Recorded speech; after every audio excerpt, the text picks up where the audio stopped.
Ladies and gentlemen, boys and girls, kitties and dogs, and any other manner of pet that you have around you, welcome Ferrets. back. Welcome back to Northern Perspective. How are you guys doing tonight? Well, I can't answer at this point, but Well, I'm they sure answer in the chat. I'm sure we'll see in chat. There's about a 10-second delay. So, as you're making your way in, please don't forget to hit that like button. Thank you, Marion Dunderhofer, for reminding everybody. We really appreciate that. Remember that likes are like points. Well, they're not like points. They are like points, as silly as that is. And we have to play YouTube's silly game in order to actually make YouTube put the stream out there. So thank you very much for everybody for hitting that like button on the way in. Put your feet up, grab your beverage of choice and your snack of choice. Of course, that's going to be popcorn or some variation thereof, because popcorn's awesome. So I'm a little under the weather tonight. I'm not sure if you hear it in my voice or not. I've been trying to take it easy most of the day, much to my inability to do so, because in between not doing anything, which wasn't very much, I was working. So there you go. But it's great to see everybody on a Sunday night of politics. Before we get to anywhere else, house rules. House rules are the same three as always. You guys should know them by now. Number 1, please respect each other and the show. Number 2, no selling, soliciting, or spamming in the chat. And number 3, please do not use profanity. For moderators this evening, we have Cujo, Baby Shark, and Barnaby is here right now. He's going to disappear in a little bit. But if you want to start getting your questions into Barnaby right now for the Q&A portion of the show, just tag @Barnaby from Northern Perspective and ask him your question, and he's going to copy and paste them for us. We are going to extend question period tonight because we did not do it last week. So get your questions in. So I want to make sure we get to something before we get to anything else. We are going to be doing another round of events. This time it's going to be locally within the next little while, but there are going to be some exciting events that we're going to be at nonetheless. So the first one that we actually have coming up is actually here. This is our friends in Burlington. I want to make sure we actually get this doing the way it is. There we go. So this is going to be with our friends in the Burlington EDAs for Pints and Politics. It's on Thursday, April 30th. So it's this coming Thursday, folks, from 6:30 p.m. to 9 p.m. So folks that are flying in from BC, make sure you get your tickets and air time on time. For those driving in from the Yukon, you are forewarned. So for those not coming in from the Yukon or BC, then we'll see everybody else there. But special guest Dean Allison is coming in. He's the Member of Parliament for Niagara West. He's a straight shooter, great parliamentarian, and has been there for about 20 years at this point. He's been there for a while. And it's at the Tipsy Fox at 1250 Brant Street. So if you look up the Burlington Conservative Association EDA, you'll be able to see the event, get the link, and you can basically register there. There are, I believe, almost 50 people that are already signed up to go. It is free, so you can just show up and you'll be able to join in on a night of Pints of Politics, which would be great. So that's one that's coming up. We are going to be going to another one, which is part of a event that's going to be coming next Sunday. Yes, so on Sunday, May the 3rd, the Canada Conservative Women's Association is having events all across the country, and we will be at the Brampton event, and Ryan and I will both be speaking. If you go to ccwomen.ca and then go to the events tab, you'll see all of the events that they're doing across the country. You'll see many different speakers. They are having them in Battle River Crowfoot was one of them. They're having them in Ottawa. There's Hamilton, Toronto. I believe there was a Niagara one too. I think Ryan's just going to throw it up on the screen now. I'm going to be throwing up the Brampton one at least, so that way everyone can see where we're going to be going. So here we go. So this is the Brampton one that we're going to be at. So it's going to be hosted by Suchita Jalan and special guest, the Deputy Mayor, Hakarat Singh. So it's going to be a great event, but head on over to ccwomen.ca, click on events, and you will be able to see where if there is going to be an event in your area where you can actually go. So, and you can also sign up for the event there. The tickets are free, but you will notice when you go to the website, it'll say like tickets $0 to $100, I think was the upper frame. And that's just if you want to make a donation. You don't have to, but if you do want to make a donation, you can do so at the time that you purchase your ticket. And they've got different denominations there that you can select from, or you can just say, yes, I'm coming, and not give a donation. You also do not have to be female or have a gender card to get into the event. I can assure you that. But folks, it's these organizations like this that I encourage people to come out, participate in, because remember when we dropped the interview announcing the creation of this fine organization, this is going to be one of our secret weapons from a conservative perspective in the next election. And we have to show everybody that there is a lot of momentum for women in the conservative movement. There already is a lot of women in the conservative movement, much to the disbelief of Sheila Copps and all the liberals. But what would be great is to have a whole bunch of people attending these events across the country, take a bunch of pictures. You can feel free to send it to us. If you can feel free to send it to the Conservative Women's Association, just to show everybody that the women in the conservative movement are a force to be reckoned with, and it is growing. And this is their official launch. They did sort of like a soft launch at the convention back in January, but this is the official launch of the CCWA. So we hope that you can come out and participate in this exciting event with us. And there is a event in Alberta, for those wondering, and it's at CVSS Clearwater Retreat in Caroline, Alberta. So, and there's also one in Battle River Crowfoot. Can you throw that up on the screen just so everybody can see, or is that... hold on. Okay, stand by. You'll have to stall people until I get there. So stall people. I am just so excited about this event, though. I'm kind of like a quiet, shy person, so getting to speak to a live audience is always something very exciting. And then I think it's so great because as women, I think maybe, well, at least for me at the beginning, I was scared to speak up, right? And that was part of why I wanted to be anonymous. But now I'm just like, you know what? I don't care what anybody thinks. I want to save my country. So that was just about enough time. And now I can actually show everybody what we're talking about. So this is what we're talking about, folks. So this is all of the different events. So you can see Alberta at the top, and it goes all the way down, and you can see all of the different times that it is that these events are being held, and you just click on them and they go to the different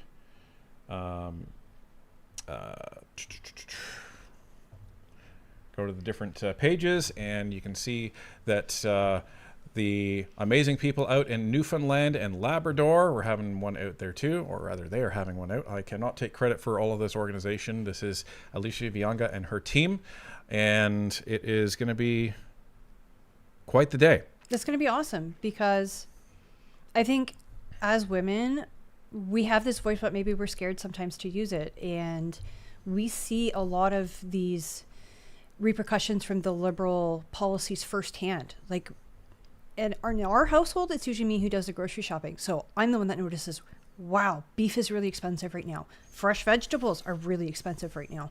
Spoiler alert, I notice it when it's not in the bank account. So, but yeah. But I think as women, we notice these things and we need to speak up against them. We can't be shy. Well, and for the men around, this is where we need to, make all of the women around us feel safe to be able to speak up, and that they're not afraid of being shouted down, having any threats thrown at them by the radical left. The moderate left is not really a problem. It's the radical left that is, because they would rather nobody speak whatsoever. So this is where we need to make it a safe environment for everyone to raise their voices in unison, and we need to let people that are maybe skeptical of coming out to a conservative event that, it's actually a really welcoming place for everybody, not just white men, not just people like me. ugly white men. So don't forget old. I'm beautiful inside. So there you go.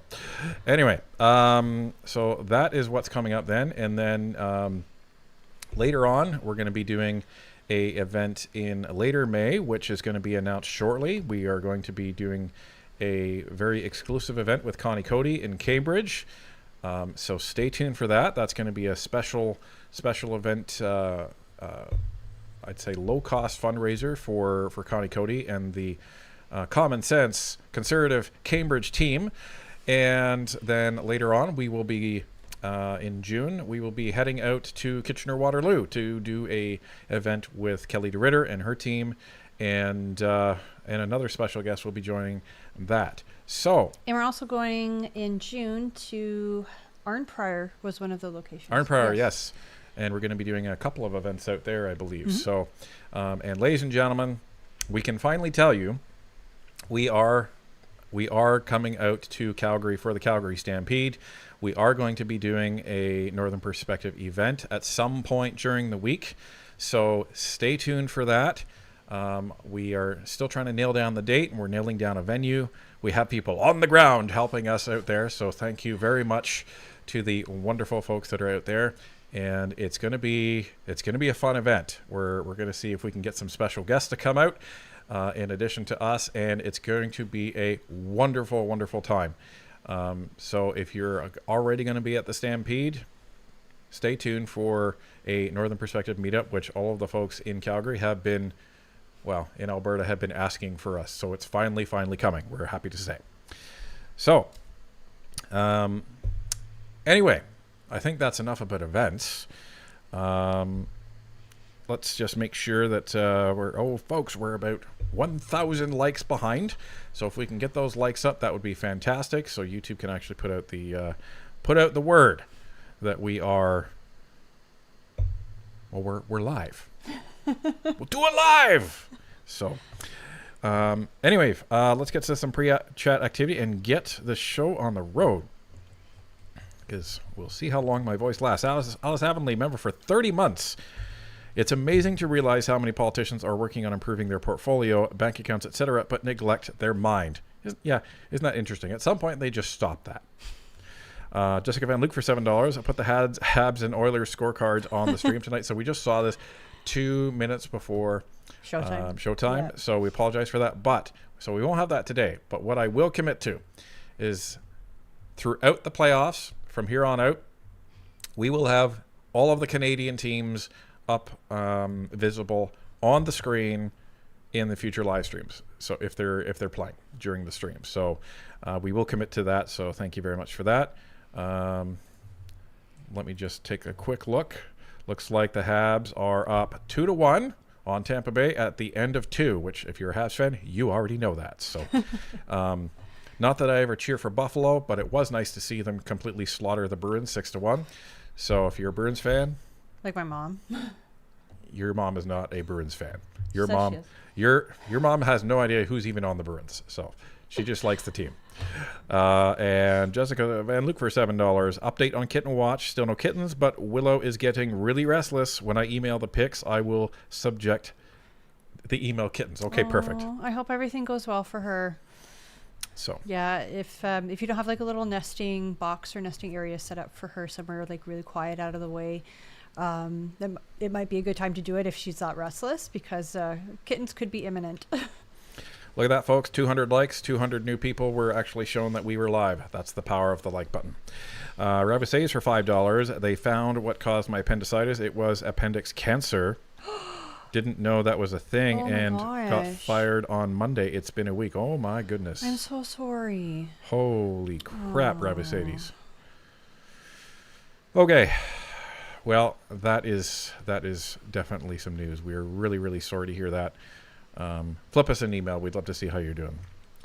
And Mumblin May, member for 25 months. Hi, Ryan and Tanya. Hey, NP from Calgary.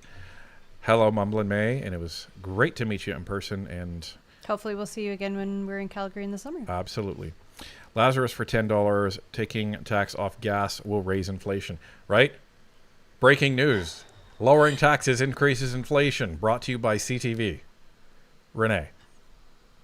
But I saw that clip, and Pierre was really good. He restrained himself. He just wanted to say this. You sure about that? Right. Well, it was like the most ridiculous thing. Even I was like, "What?" I just What love that did he you caught say? that. And he was like, wait a minute. Say again.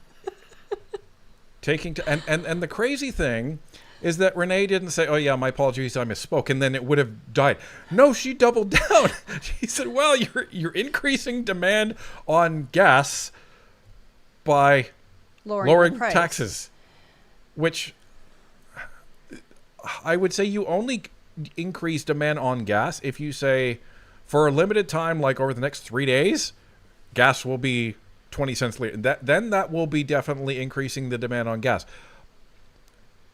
Not in this case. So, what are you doing? But I mean, like, when you look at economics in a broader sense, it's usually, if you put something on sale, you can expect to sell more of them. Your profit margin is smaller, but you are selling more units. Yeah, newsflash. When you put stuff on sale, it goes up in price. But, she allowed him to explain it, and who knows, maybe she learned something. Right? I'm just glad she didn't triple down on it. So, but it was something. Like, all of us were looking at that saying, "What the hell are they thinking over there?" So, yeah. Just saying. Thank you to Gokodani with 10 Northern Perspective memberships. Thank you so much. Thank you very, very much, Gokodani. Much appreciated. Lee Busby for $2. And notice being snubbed on random YouTube channels lately. Notice being snubbed on random... Notice being subbed to random YouTube channels lately. I don't really pay attention to my subscriptions because I actually... So when I'm not watching politics and I need my ear bleach... I watch terrible junk food YouTube channels like Judge Judy. That's what I end up watching. So no, I don't even think I'm subscribed to Judge Judy, so it doesn't matter. Vincent and I share a YouTube account, and I'm always seeing like random subscriptions because I have the the premium. So when he wants to watch his videos without ads, sometimes he will subscribe randomly, and I'm like, "What is this kid's junk?" Yeah. Troy Boярski dropping 10 memberships. Thank you very much for that, Troy. Good to see you again. And Revi says for $2, Tanya, if you need to stall, talk cats. Yes. There you go. And Whiffers SS for $20. There are still people who assume that Carney's own success somehow means he has the country's best interest at heart. The problem is I haven't seen it, and it's been over a year. Yeah. And that's fair because the election was...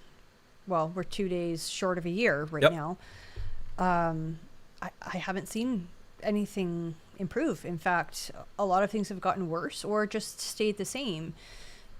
So, again, because I want my country to be prosperous and I want people to be happy and comfortable and not struggling, I hope that he would do something, but I'm not seeing those results.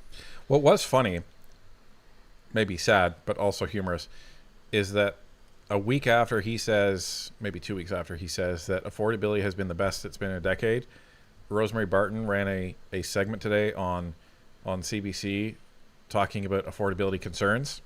So how can that be? If you bet if Mark Carney was in that studio, he'd be saying to Rosemary, "Look inside yourself, Rosemary." Oh, my goodness. So there you go. Anyway, we have Mimaru. Member for 8 months. I hear that Gladu is being sued by her constituents. I love that. It'll be interesting. I don't know. I don't know if there's ever been a case like this. I wish them all the best. Yeah, we haven't discussed this on the channel yet. A few folks had emailed us the website, but my guess is it's not going to be successful, unfortunately. Well, currently they had said that they didn't have counsel yet. Also, I didn't know who was behind the website, but they were collecting personal information. Yeah, so to me, that seemed a little bit odd. So that's just why we haven't kind of directed people over that way. Yeah. It could be nothing. It could just be innocent, but you never know these days. Just always be careful of where you're putting your information out there. And if this does materialize and they do get counsel, I wish them all success in the world. My non-legal expert opinion, I don't know if it would be successful just because there's a provision in Parliament for it. But I imagine that the lawsuit wouldn't be arguing whether something is parliamentary and in the standing rules, but rather if it is a violation of the Section 3 Charter rights in terms of representation. So, or even just, I mean, this is more a criminal charge, but like fraud, because you're saying, okay, please give me money so I can run and be your Conservative member of Parliament, and then you flip over to the Liberals. Is that fraud? I don't know. Well, the defense would no doubt be arguing that, well, prove that she's, changed her representation for you, and like she's arguing that she's able to get more for you. Like, this is how this is going to go. So if it did go to court, it would be a very interesting case, though. Don't get me wrong. If it does go to court, I hope they win, because then this serves as a warning to other floor crossers. So, but if it ends up moving ahead, and if it does get heard by a court, it'll be a fascinating case to watch nonetheless. So, so there we go. Kill Switch, member for 18 months. Love you too. Thank you for all your hard work. Cheers. Well, thank you very much. Thanks for sticking with us. And just a shout out to everybody that came out to the CCFR rally in Cambridge. There was a lot of people there. And it's participation like that causes change. Remember, Mark Carney didn't actually have to lower the gas price. Didn't have to do that. But that's what pressure can do. He didn't have to drop the carbon tax. But that's what pressure can do. So this is where, despite the Liberals having a majority government, there's still a weapon that's called public pressure, and it can be very effective. So we remain eternally optimistic. Like I said, I'm going to make those Liberals MPs' lives just miserable. Les Miserables. And I say that in jest, but they're going to get so many emails and so many letters and just all sorts of fun communication. material. Yeah, communication. And again, not to be rude, but just like, hey, I don't appreciate that you're trying to put, X law into place because it affects my family in such and such a way. And that's really all they need to know. And then, like Franco said, they'll show up with like a stack of emails that they've printed off, and they won't be too happy about it. I guess my appearance at committee is not going very well today. Exactly. So, if the minister of whatever ends up getting all these emails about their portfolio, about something that they want to change, they might think twice about it. Fanche Guitars, member for 16 months. Hi, everybody. Thank you very much, and thanks for sticking around. Hello back. And Beep Boop. For $5, I am happy to see you got my email and responded pretty quickly. Still waiting to hear back from the other folks. There you go. And David Gillinas for $5. I've been shocked at the grocery store this week. I rarely shop because I buy in for months. I noticed if you add shrinkflation to actual price, 30%. Yeah, that shrinkflation, it is insane. Yeah. It's their way of making you think that the price hasn't gone up, but really it has. Yeah. Bless you. Pardon me, folks. That's what shrinkflation makes me do. And Anubis Hades, member for 10 months, $5, saying Liberals vote down the Ethics Committee proposal for MPs and the PM to divest stocks. Watch the hypocrisy during the HOC rumble. Also, hi, Ed B. Yeah, and that's what we're going to be talking about tonight. I can't wait for a private member's bill to be introduced. That's going to be fun. And it's going to be fun to see what happens with that and the fallout of what happens with that. So, Jessica Van Luke for $7. My grandma from Ontario was using our car when she was here, and she got into an accident. Oh, no. Mom brought it in, and it was written off. New car incoming. So, I'm sorry, but congratulations. I don't know if that's... I don't know what to say to that one, Jessica, but hopefully your grandmother is okay and everyone is good. And hopefully you don't go through too much hassle with the insurance. I think YouTube possibly skipped a whole bunch. Probably. Yeah. I'll get this last one and then I'll refresh. And then you'll refresh. Peter Witten for $2. Ryan was great at the CCFR rally. He was. I said after the fact, like I was sad I couldn't be there, but I was just getting over that cold and I didn't want to be out in the cold. And also we had to get Vincent off the bus. But afterwards, Ryan showed me the video and I was like, you know what? This was fantastic. You did a really excellent speech. And I hate, or not I hate, I'm very poor at taking compliments. So I'll just say thank you very much. So, okay, I think I see some of the ones Mary that... and Rachel is the next for one. $7. I'm rooting for Abby's success because if Abby succeeds, so does Pierre. And Marky Mark loses. There you go. All right. Unfortunately, I think Abby just lost his father, right? Well, that was before. That was before, okay. That was before the he was actually confirmed leader. Oh, okay, so it was a little while ago. He's just during the mourning period. Got it, okay. So I think that ends... Might even end today. So anyway. So that's got to be tough when you're like moving on in your career and then you lose a loved one like that. Well, especially when you're moving on in something like, as significant as being a federal party leader. So, as you can say what you want about someone's politics, but, our thoughts go out to Avi and his family because it's never losing easy. your father is never going to be an easy thing to do. Yeah, and like I always say, disagree with people's politics, but don't lose your humanity. Yeah. Coconut for $10. Got a replacement board, still ROG. Well, that's all right. 24 cores, 32 threads, and 120 gigs of RAM. Yes, I'm sure that'll run Minesweeper, no problem. Pick up my vid card tomorrow. Squeak! Nice. Can't make the pints thing, but the first one's on me. Okay. Awesome. Thank you very much. Thank you very much, sir. And enjoy the new system. And Rebus Ace for $2. Sparkly Socks got in front of a camera again. Yeah, I don't want to give him any more airtime. So he's like that bad dream that you just want to forget. Yeah. HD Dave for $10. How would you suggest we express our disgust for Liberal MPs calling witnesses conservative sympathizers? Excuse the big term. How should we call to end this authoritative streak in committee? Well, we recommend a steady dose. This is what the doctor recommends. A steady dose of highly cordial yet strongly worded correspondence between the citizens of Canada and the MPs that are making these remarks. And when I say steady, I mean repeated. And don't send the same one. Send different wording of it.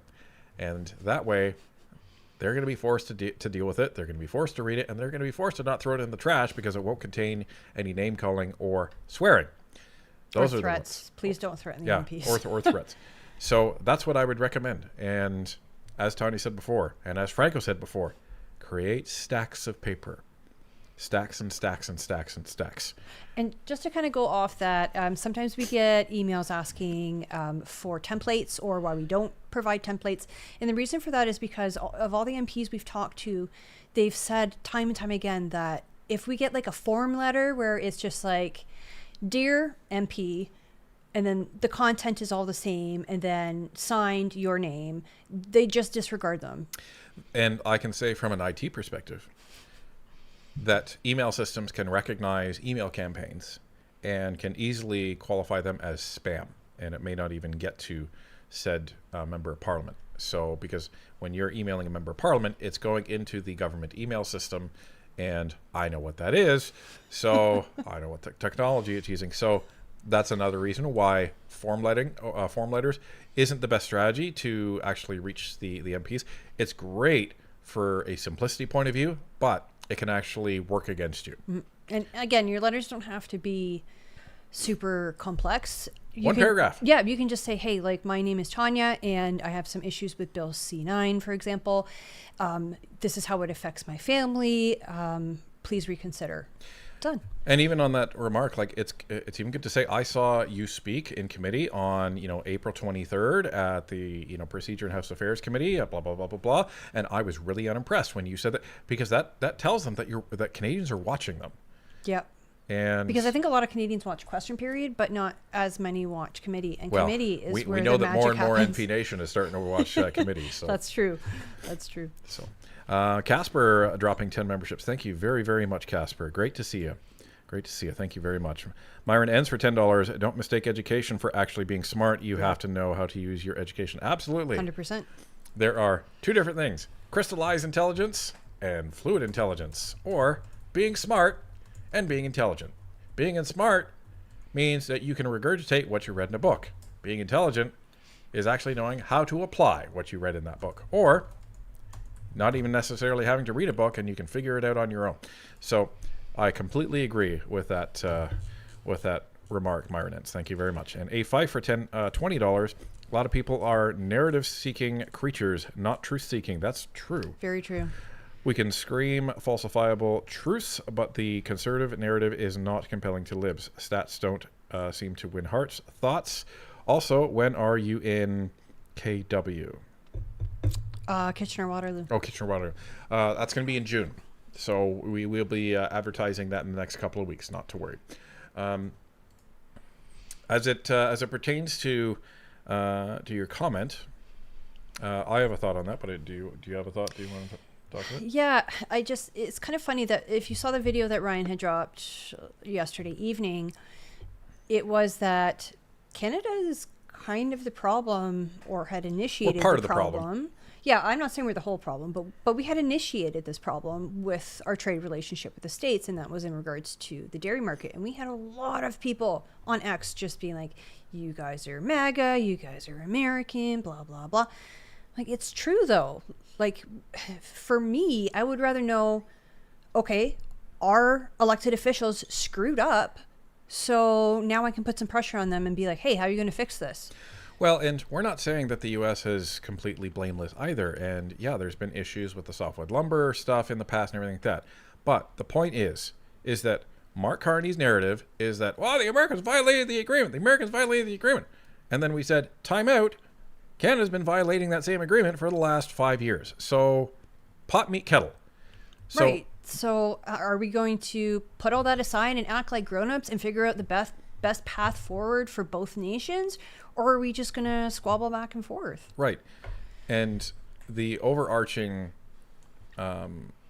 framing of that episode was that this is what Mark Carney and the media are trying to tell Canadians, that we're just this innocent bystander.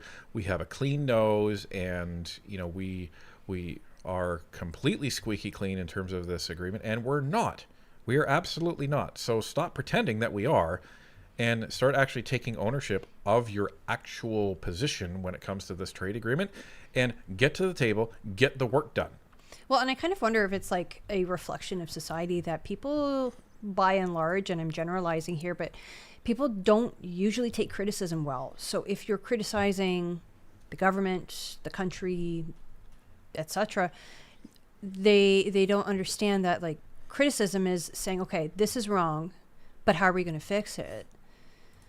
They think it's like an attack, and all of a sudden you're working for the other team. Yeah. So, and we've been really, really, I'd say, neck deep in the trade topic over the last couple of weeks. Mm-hmm. So that's where all of the attention has been. So for those that do like our coverage of question period and stuff like that, our apologies. But there's we just, our attention has been elsewhere, and there's not enough episodes to cover everything. So and we'll get to a few more of these. Casper, remember, for 32 months, coming up on 3 years. Thank you so much, sir. Awesome. And he says, hit the like, please. Absolutely. We are at, where are we at? We're at 1,900 likes and 2,900 concurrent viewers. So we're still about 1,000 behind. I'll let NP Nation handle that. Oh, and also I need to announce that Barnaby is not in the chat currently, so please hold on to your questions until he comes back. He's just putting his little boy to bed. I was gonna play a meme, but I won't. No. Because people will get mad at me. I will get mad at you. Slim Chats, member for 18 months. Loved Pierre's comment today at the press conference when he said, "Hold my champagne." Right? Was that Pierre? Or was that Jazzraj Halon? I thought that was Jazzraj who said I didn't see that press conference. I skimmed right through it, but yeah, there's some great lines on there. Love to hear that during question period, right? We will take no champagne from the Liberals. That'd be a good one. Yeah, you guys can keep them. Yeah, right. Rob K for $5. Quote, a country where the media attack the opposition rather than the government is a country where freedom is under threat. End quote, Peter Hitchens. Peter Hitchens. And He's a very smart man. and Chris Hitchens was a very smart man. Great speaker, too. Didn't agree with everything he said, but that's the great thing about freedom of speech, is you can listen to people even when you don't agree with everything. Adam Canadian for $5. How can we explain people listening to Pierre's policies and still talking crap about him? I'll never understand. So baffling. Cheers, you guys. Because they are ideologically captured. The people that are talking crap about him, those are people that they're sewn into the quilt of the Liberal Party. So you're not going to make any headway with them. Some people, though, you'll talk to them and they'll be regurgitating mainstream media talking points, which is different, right? But you can kind of tell, like, it's not their identity. For some people, their political party is their identity. I think we've kind of moved in that direction ourselves. But you can kind of tell where they're Liberal supporters and they're regurgitating the mainstream media talking points. But you can get through to those people. You can start asking them questions and kind of giving them tidbits of information. Right. And it's when you ask enough questions, that's when they run out of talking points and they run out of that material and they say, wait a minute, I don't have a talking point to address this. And then something short circuits. And then some of those people you can get through. So, and Anubis Hades, member for 10 months, is something that I've already read. There we go. Lee Busby for $2. I feel like most of the LPC is just here for the zip line. Yeah, maybe. And the Colonel for $10. OMG, I can't believe you're both coming to my area. I RSVP to meet you both on the 7th. Very excited to join you both there. There Awesome. you go. Excellent. And Chris Van Bommel, there he is. Chris Van Bommel was wearing a great hat at the CCFR rally, just saying. For $5. Great to see you again, Ryan. You're both doing a bang-up job. Thank you very much. And Barnaby is back in the chat, so you can resume asking him your questions. Get in a bunch of questions tonight because we're going to do an extended QP because we missed last week. All right. Yeah. David Gillinas for $2. Worked, GST, grocery, carbon rebate. What is it? Worked. Maybe. I think because they keep renaming it. I'm not entirely sure. From what I understand, the GST rebate is ongoing, and which is rebranded as the grocery rebate. Well, that's the part I don't understand. Are they just giving an extra payment? That's called the grocery rebate, or are they saying, okay, well, your next regularly scheduled GST payment is supposed to be X date, and they're now calling it the grocery rebate. That's the part I'm not sure. So it was a GST rebate. Then Justin Trudeau rebranded it with Jagmeet to like the grocery rebate, and now they're calling it something else. But it's the grocery assistance thing. I don't know what it is. I'm not entirely sure. But I think they increased it a little bit. I think that's what they're trying to say. But there will be information on the government website. You can probably just Google like Canada grocery rebate and see what comes up. And Mirabella for $20. Merci pour le travail. Je suis fan. Thank you. Merci. Thank you for her work, and you are a big fan. Thank you very much. I'm getting a little better. So, merci beaucoup. David Gillinas for $2 at USMCA can be easy if you squash supply management. Well, that's the thing. The Americans don't even want to squash supply management, right? So They want the opportunity to sell some cheeses and some dairy here in Canada. And again, people were arguing with us about this on Twitter, saying that, they already have the opportunity. On paper, sure, but in practice, they have the, it's like suppliers like Saputo and the other cheesemakers and cheese suppliers in Canada. They have to buy from, the suppliers and distributors in Canada have to buy it. Right, so that's the catch. So if you're a Canadian cheesemaker and you're given the ability to purchase American products to be sold in Canada, why would you do that? Because that's competing with your products. Yeah, so the Americans aren't looking, from what we understand, and in talking with Brian Lilly in that interview, and that's a good one for people to watch, the Americans aren't looking to get rid of supply management. They have supply management. Like, they have the same thing. So They just want to be able to sell some of this stuff in our market. Now, And you can debate whether or not that's good. You can debate whether or not the amounts make sense. That's a different debate. But that's what they're asking for, and that's what they're frustrated with. So, but I agree that Kuzma can probably be easy. I like saying Kuzma because it's easier to say than USMCA. So, anyway, makes me want to say YMCA, which is not the right thing. Adam Canadian for $2, aka Clean Hands Doctrine. There you go. And Peter Witten for $10, grade 10, where 3 of my bosses' best years, and he is way more intelligent than I am, and I have a 4-year degree from Western. He is a mechanic, and his critical thinking skills are next level. Yeah. 100%. I know some incredibly intelligent people that are quote-unquote uneducated. So I learned very early on in my career, I don't trust a resume, I trust experience. So my earn ends for $10. Supply management comes in with things like beef, poultry, dairy, pork, and gets worse. They are all managed in Canada, thus the prices. I could go on and on as a farmer background. There you go. All right. I understand, like, there's some benefit to supply management, but there's also... you can argue there is not necessarily... I don't want to open the discussion on supply management at this point. I'll just say, yep, because that's not the subject for the show. Troy Boyarski for $5, definition of a fool, one who disregards facts and tangible information as it does not suit their narrative. Right. Yeah. If you're going to disregard facts, like, look at the source. Where is it coming from? Is it coming from Bob on Twitter? Do we believe Bob on Twitter? Probably not. That's not a really good source. Or what about, maybe somebody who's run this study of whatever it happens to be, and these are the results that they found. That's more credible. So, it's all about sources.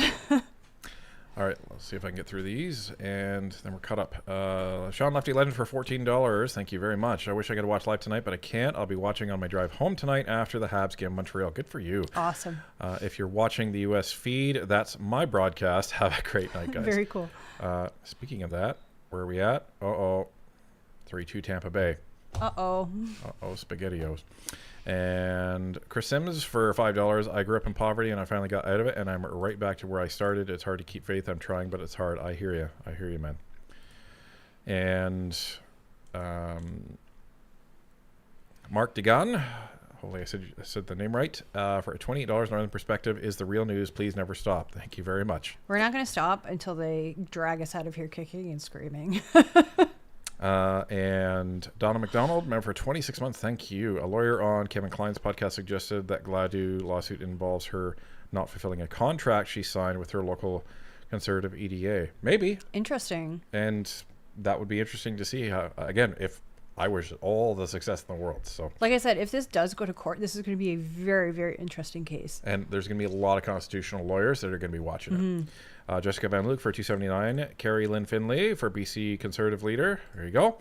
And Weber Says S for $100. Thank you very, very much. Since you're going to Stampede, let me chip in a bit so that you and your son can enjoy some of the fair. Oh, thank you very much. Thank you. Thank you very much. I think he's going to love it. Vincent absolutely loves horses ever since he was a little kid, but he's been riding since he was about 4.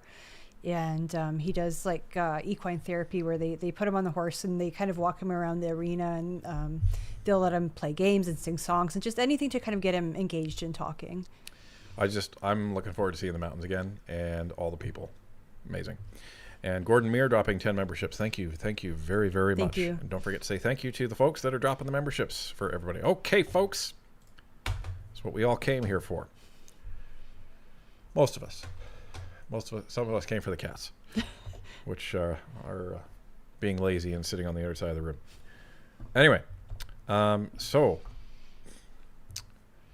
what we're here to talk about today is the fact that the Standing Committee on Privacy and Ethics, chaired by Conservative MP John Brassard, they have finally completed their study on the Conflict of Interest Act, which is another code for Mark Carney's extensive conflicts of interest. And they have produced their report with a lot of recommendations. And they are basically saying to Mark Carney, sell your crap and do it now. So let's take a look. Ladies and gentlemen, this is the report, and this is the review of the Conflict of Interest Act, report of Standing Committee on Access to Information, Privacy, and Ethics. So this is the actual report that they tabled, and they tabled it earlier this week. So this is what happened when they actually did table it. Honourable member for Barrie South Innisfil. Thank you, Mr. Speaker. I have the honour to present in both official languages the fifth report of the Standing Committee on Access to Information, Privacy and Ethics, entitled Review of the Conflict of Interest Act. Pursuant to Standing Order 109, the committee requests that the government table a comprehensive response to the report. And Mr. Speaker, before I conclude, I want to thank all of our witnesses, the analysts, the clerk, technicians and translation staff for their work on this report. It is a fairly comprehensive report and provides significant recommendations to changes to the Conflict of Interest Act. Thank you. Well done. The honourable member. Okay, so that's what happens when a committee tables a report in Parliament. And shout out to Duff Conacher and the folks at Democracy Watch. They do fantastic work. They've alerted us to many of the press releases that they've dropped that the mainstream media Won't touch. And so it allows us to cover some of the material that the mainstream media will not touch. And he testified in committee, and he's testified many times before, because they're a non-partisan organization that are just looking out as a democracy watchdog, and that's why they're called Democracy Watch. So shout out to him and all the work that they put in to their recommendations, their briefs, and the testimony that he actually brought to committee. And John Brassard then got up later in the day because they were talking about the debate on changing the committees around. So he used that as an opportunity to not just talk about the implication of changing these committees around, but also to remind everybody about this study that was the Conflict of Interest Act that they did. And it was a really powerful speech. So we're going to let it run. I'm not going to interrupt it, because if you haven't seen it, It's great. it's great. The honourable member for Barrie South Innisfil. Thank you, Mr. Speaker. And if Canadians wanted any evidence at all, that what the Liberal government wants is an audience and not an effective opposition, Motion 9 reflects accurately and precisely that. It was about a year ago, under a year ago, that the Prime Minister of this country was elected by Canadians. It was a fair election. But the Prime Minister was elected in a minority situation, Mr. Speaker. He received less votes than what he needed as a majority. And Canadians sent that message, as they did in previous elections, because they weren't happy with the Liberal government and what they were doing to this country and electing them in a minority situation, because we had a untested, unproven Prime Minister who had never engaged in politics again before. So Canadians actually voted for a minority government. What that meant, as is the convention around this place and as is in relation to standing orders, we had committees that were negotiated at that time and that were structured in a way that reflected the results of the election. It meant that for Conservatives and members of the Bloc, we had the majority of members on those committees.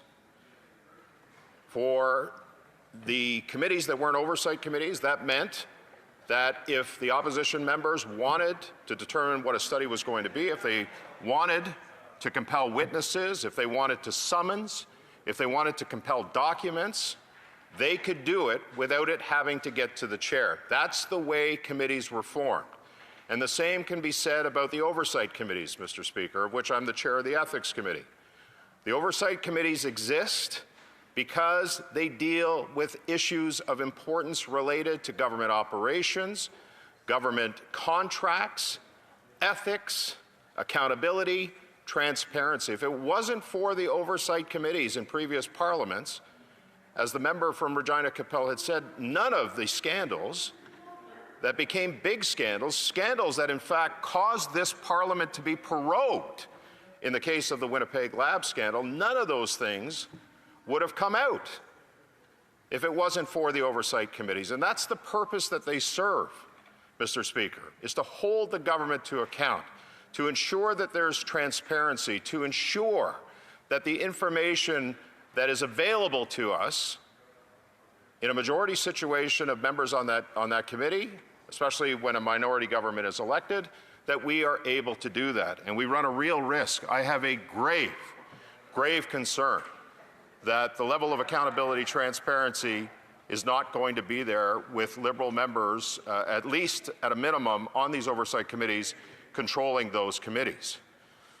And Mr. Speaker, when those committees were constituted, there was good faith negotiations to make sure that they were going to happen. The proportionality of what's happened now in this transactional nature of a majority government, where we've seen floor crossers in fact give the government a majority, that means that there's just over 50% of the seats right now, which again should be reflective on those committees. But what the Liberals are proposing with motion number 9 is to in fact give themselves 58% of representation on those committees, ensuring that nothing that the opposition wants to do at those committees will actually happen. There will be no summoning of documents. There will be no appearance by witnesses. There will be no studies on things that happen as a result of scandals within this government that will ever see the light of day, Mr. Speaker, and that is what is most troubling to me. The other thing that's been troubling, and I've seen a pattern of this over the 10+ years that I've been here, and I think it speaks to the importance of what's needed in this country. If we don't have any accountability, and we don't have the type of transparency that Parliament is going to be able to provide at this point, Mr. Speaker, especially given the work that committees are charged with, it seems like we've turned into a country that we are the only country in the world, in liberalized democracies around the world, where the opposition party is held to a greater account than the government by the media. And that needs to stop right now, Mr. Speaker, because the power that is given to this Parliament, the power that is given to MPs, the supreme power that it's given, is being taken away by this government through motion number 9. And it's a sad indictment on where we are with respect to oversight and accountability and transparency when there are YouTubers who are finding out more about what's happening within the Liberal government and the scandals and the connections of well-connected insiders, lobbyists, family members. When YouTubers are researching this stuff and finding this stuff out, that's a sad indictment on where we are with respect to media accountability in this country and holding the opposition to greater account than they do to the government party. And so with all that's happening with motion 9, I want to send a message because it's going to become increasingly important for the media if this passes without amendment on the oversight committees. Do your goddamn jobs. Order, order. The member knows that's not parliamentary. I'll just ask him to withdraw and we'll carry on. I'll withdraw that, Mr. Speaker. Do your jobs. Hold the government to account for everything that's going on with respect to spending, contracts, all that stuff. Because Canadians are going to need to rely on media to do this. Because they're handcuffing, the Liberal government is handcuffing the opposition party right now, particularly on oversight committees. Mr. Speaker, with this motion and with everything else that we've seen, the sad reality is that Liberals expect Canadians to give up, to get complacent and to go away, so that the Prime Minister can have total power without any accountability. That won't happen. Our country and its people are worth fighting for, Mr. Speaker. We'll continue to fight for people to afford homes, fuel, and food. We'll continue to fight for safety on our streets. We'll continue to fight for our resource workers, our soldiers, and Conservatives will continue to lead that fight every day and in every way in Parliament across the country and into the next election, when Canadians will reclaim this country we know and love and put the power back to the people and not the government. And Mr. Speaker, with that, I would like to close with an amendment to Government Motion Number 9.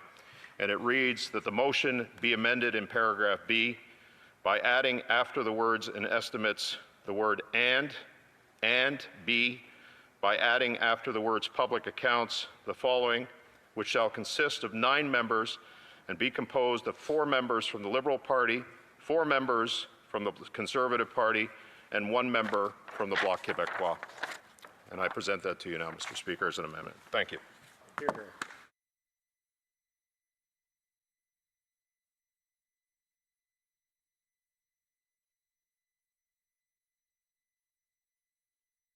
Vant is the seconder, Mr. Speaker. Thank you.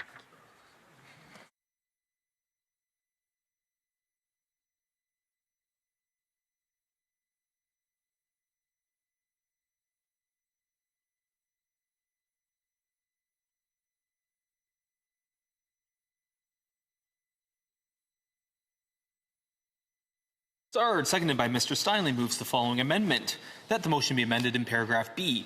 A, by adding after the words and estimates, the word and B, by adding after the words public accounts the following, which shall consist of 9 members and be composed of 4 members from the Liberal Party, 4 members from the Conservative Party, and 1 member from the Bloc Québécois. The amendment is in order. Questions and comments? Questions et commentaires. The honourable member for Burlington. Oh, thank goodness, because I was watching this earlier and was not pleased with what Karina Gold was saying. Well, we're going to listen to her. But, oh, no. But we're also going to listen to what John Broussard says afterwards. So I just want to say, like, hats off. Phenomenal speech, Mr. Broussard. And I could see everybody reacting to this in the chat as well. If you're watching this tomorrow, you don't get to see the chat unless you watch the live stream. Which you have every ability to do. But it was a really, really good speech because I think he was saying a lot of what Canadians are thinking, right? And, you know, the fact that he had said, and this is an indictment on the media, he says, the fact that yahoos like us. We're not journalists. Right? We do the best job that we can, but we are not trained as journalists. Yahoos like us and other folks in the independent media circle, we're the ones that actually have to bring this stuff to light so it actually gets talked about and not the media. That's what he's saying here. Now, on the flip side of that, hats off to all of the independent media creators out there that comprise this effort to dig in to the Liberal government, to hold them to account. You know, this is bigger than one person. It's bigger than one channel. It's a group effort to get this information to Canadians. And the crazy thing is, if the media was doing their job properly, like the legacy media, the mainstream media, whatever you want to call them, if they were doing their job properly, we would not be sitting here talking to you. It's funny. Our reason would not exist, right? Like we wouldn't be needed. In talking to some people, you know, some people asked, like, what do you want to, you know, happen, you know, eventually? And I say, I would love that I don't have to do what I do anymore. You know, if everything actually works out, there is no more need for Northern Perspective, because that means the media is doing their job. The media is holding the government to account no matter who is in power, and Canadians are getting the raw, unfiltered truth, and you're having investigative journalism that is not being censored, it's not being filtered, and it's not being paid for by the state, and Canadians are getting all of that information there, and I can go back to my life.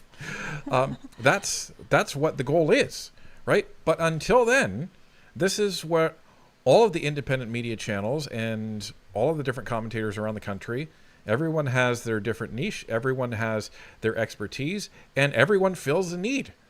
And this is why it's a complete group effort. So hats off to all of the independent media creators that make this happen and will continue to make this happen until we actually get to the point where the Canada that we know and love is back in front of us. So want to put that out there, but also the fact that he was pretty blunt.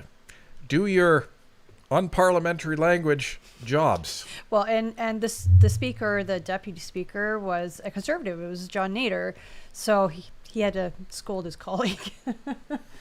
So, but I saw a few questions kind of fly by in the chat about this. So the gentleman that was speaking was Conservative MP John Broussard, and he is the chair of the Ethics Committee.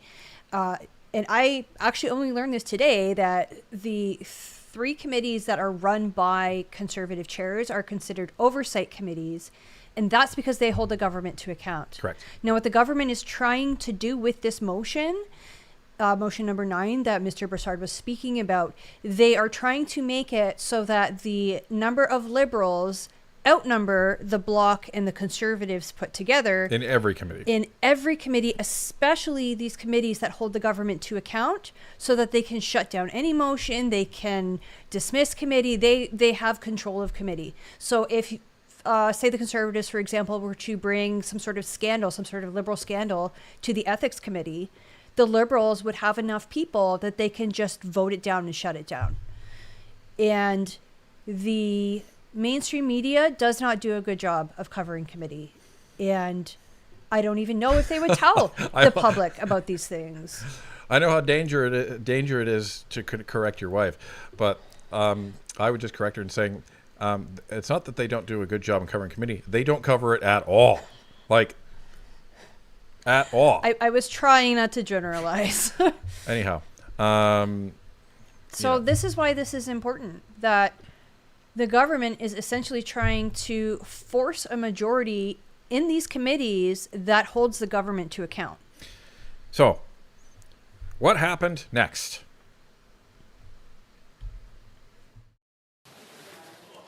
Mr. Speaker, I've been here for over 10 years and I've seen a lot of theatrics in this place, but the drama coming from that last speech was even a bit much for, I think, that honourable member and the Conservatives.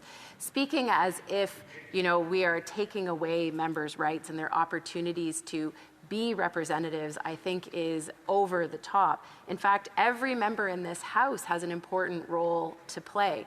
What the government is doing is acting on the fact that we now have a majority. And so I'll put it to him, because I didn't actually get an answer from his House leader when I said, if the Conservatives should ever, we'll see if that ever happens, find themselves in a situation where they have a majority government, will he commit right now to ensuring that the Conservatives do not hold a majority on committee? Thank you, Mr. Speaker. Member for Barrie South, Innisfil. Well, I'm sorry that the honourable member thinks that the passion that I'm showing for accountability, transparency, and ensuring that the government acts in an ethical manner is just theatrics, because nothing could be further from the truth. Mr. Speaker, I am very passionate about this as chair of the Ethics Committee. I'm keenly aware of, we just dropped a report today on the Conflict of Interest Act. We, throughout the testimony of the Conflict of Interest Act, heard some pretty disturbing things when it comes to blind trusts, ethics screens not being applied in proper manners. The companies having $5.6 billion in unpaid taxes through offshore accounts. We've seen in the last little while, we've seen contracts, the spaceport in New Brunswick, other contracts handed out to Liberal family members. Mr. Speaker, I will make no apologies for being passionate about defending the rights of Canadians and making sure that ethical standards are met in this country.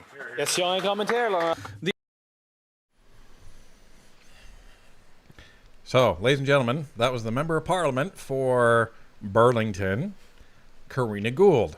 And she makes my skin crawl. She has her opinion. And I thought that John Broussard responded to it very eloquently and very sternly. So, a great response from him. But he raised the point. And I'll answer Karina Gould's question for her. So she's basically saying, well, if the Conservative government were ever in this situation, what would they be doing? Well, here's the thing. A, the Conservative government wouldn't be accepting a bunch of floor crossers. So that's the number one. That's number one. So that means that they would never be in this hypothetical situation. And if they did end up in a position where just through a bunch of by-elections, a bunch of those seats flipped, well, now you have a different argument here. Now you actually have a majority attained through a series of elections, not through actual floor crossers. So that's a different hypothetical. And that's where I would leave it. Because it would be a very poor position for the Conservatives to put themselves in. And I think they know that a lot of their base would be very ticked off with them if they accepted a bunch of Liberal floor crossers in the future, considering what we've seen. Yeah, 100%. And I think that, at least I expect, when the Conservatives get into government, that they're going to beef up those ethics laws and the Conflict of Interest Act and all that, because nobody else is going to do it. So, if you needed another reason to come out to the Pints and Politics and support Emily Brown on April 30th, now you have many more reasons as a result of that. But we want to get into this report a little bit just to show you a little bit about what went into it, because there was many hours and months of work that actually went into it.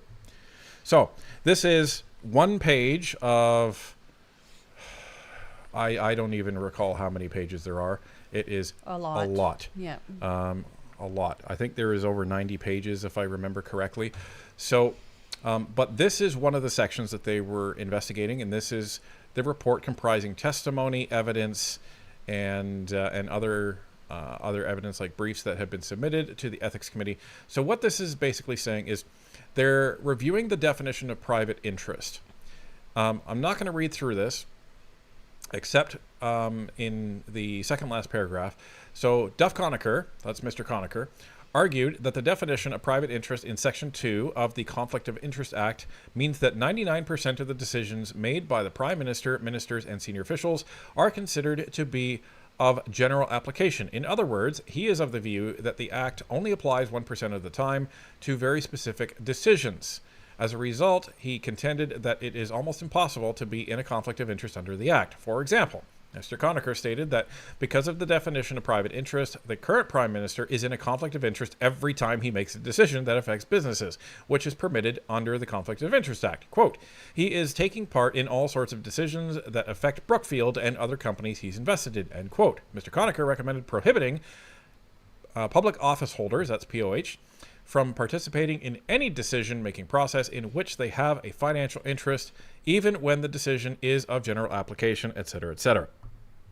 So, the issue here is that the current definition is way too broad. All they have to really do is argue that, well, let's say they're going to be giving different companies access to home building. And one of those companies is Brookfield. But there's 5 or 6 other companies that are going to have access to the contract. What they would argue is that, well, there's a broad class of companies that are being given access to that contract, so Mr. Carney doesn't have to recuse himself because it's part of a broad class. Well, and I recall something like that happening in the last Parliament. I don't recall the details, but that there was only 5 businesses in this class, and whichever minister it was, either owned stock in that business or owned the business or knew somebody who owned the business. I can't remember. But there was 5 businesses, including that minister's, and they were like, oh yeah, that's a broad category. That's fine. Yeah, it's BS. It's BS. So the recommendation is, listen, we got to actually change the definition so it prevents that from happening. And it's what Mr. Conacher is saying is, if the minister has any financial interest in a company that is in that class, then they should be declaring a conflict of interest. Point blank. Here's the other one. And this ties into our previous video with Miss Leslie Church being in a conflict of interest, discussing the Conflict of Interest Act since she had a blind trust. And this is one of the pieces that came out in the report. No wonder the Ethics Committee was trying to get this out ASAP, because the composition of committees are changing. Some witnesses questioned the effectiveness of blind trusts. Mr. Conacher argued that blind trusts are not blind at all because the individual concerned selects the trustee and can give them initial instructions. He believes that the individual knows what has been placed in the blind trust and may receive regular updates from the trustee. And they go on. Now, the interesting thing about this is that other people actually agree with him. So they discuss some of these potential quote-unquote safeguards, and that goes on to say, notwithstanding these safeguards, Mr. Conacher and Mr. Girano, who was for blind trusts, by the way, noted that the commissioner has knowledge that the composition of assets in a blind trust does not change often. Both believe that reporting public office holders are therefore aware of what is in their trusts. Mr. Conacher added that even if a trustee were to bring a change to what is in a blind trust, they are going to be investing in big businesses in Canada, and the reporting public office holder would know that. So they want to change that as well, because that is a issue.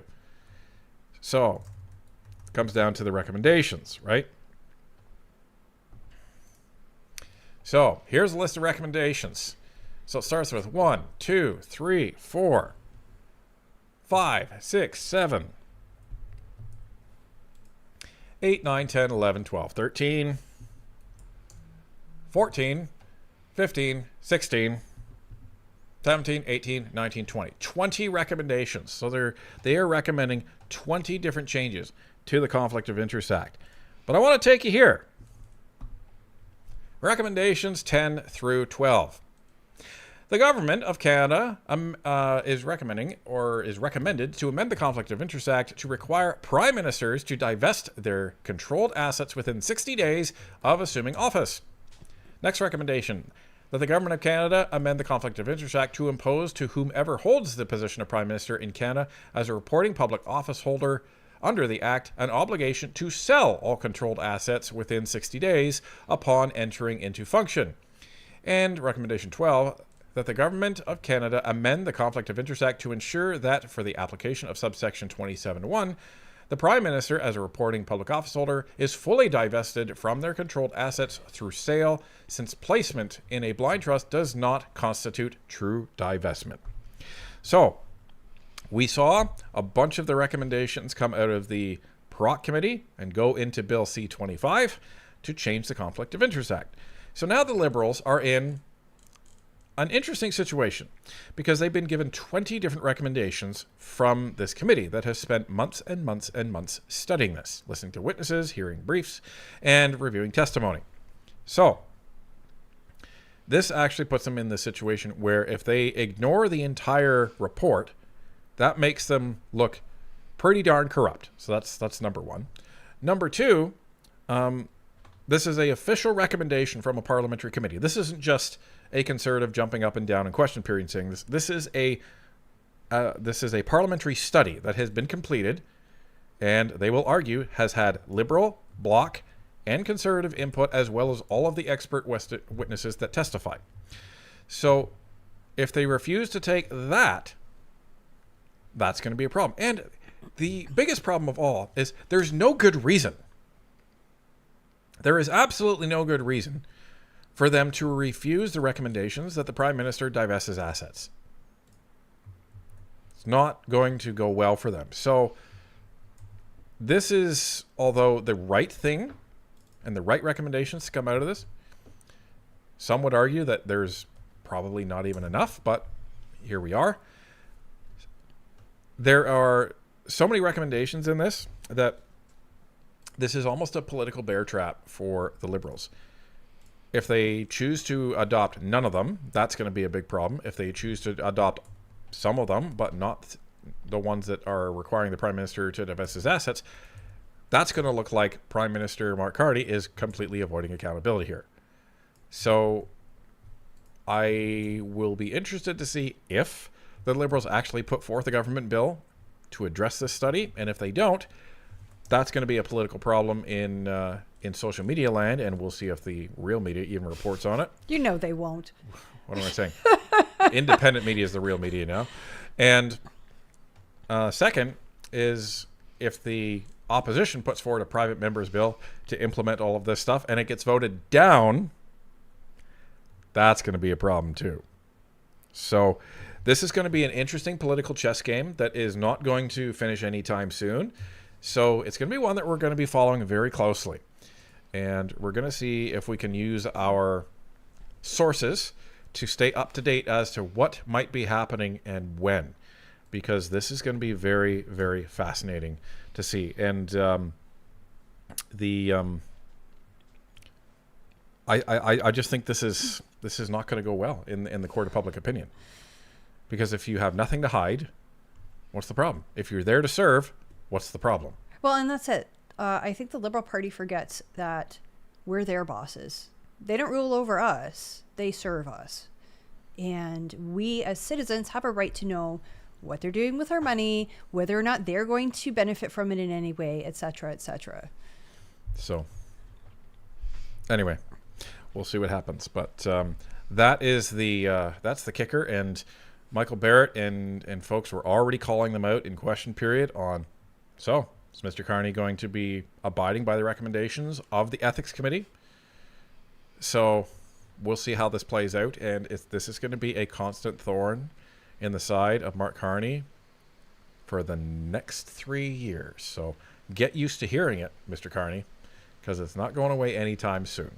So anyhow. Before we continue on, I forgot to tell you this, so I'm sorry. We won't have it up on screen, but I have 4 petitions that I want to tell you guys about. I will put the links in the description after the fact, but I'll drop them in the chat now too.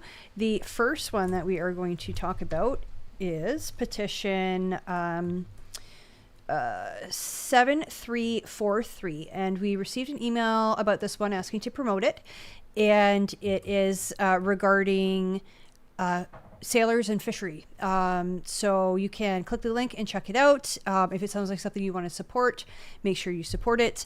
The description that we were given was that Aaron Gunn has sponsored a petition, which is 7343, to help protect the jobs of Canadian sailors and help keep out foreign workers in the marine field. We are partially protected by the Canadian Shipping Act, but the government keeps weakening the act to allow reciprocal agreements with foreign countries that allows Canadians to work overseas in their country. So for example, say you have someone from, I don't know, Italy, and they're like, hey, we'll let you have, or we'll allow Canadian workers to work at our docks if you allow Italian workers to work at your docks. So that's the gist of it, and you can check that one out there. The next one that I want to talk about is petition 7315, and this one is for recall legislation. It is, this one is for democratic reform. I'm getting ahead of myself.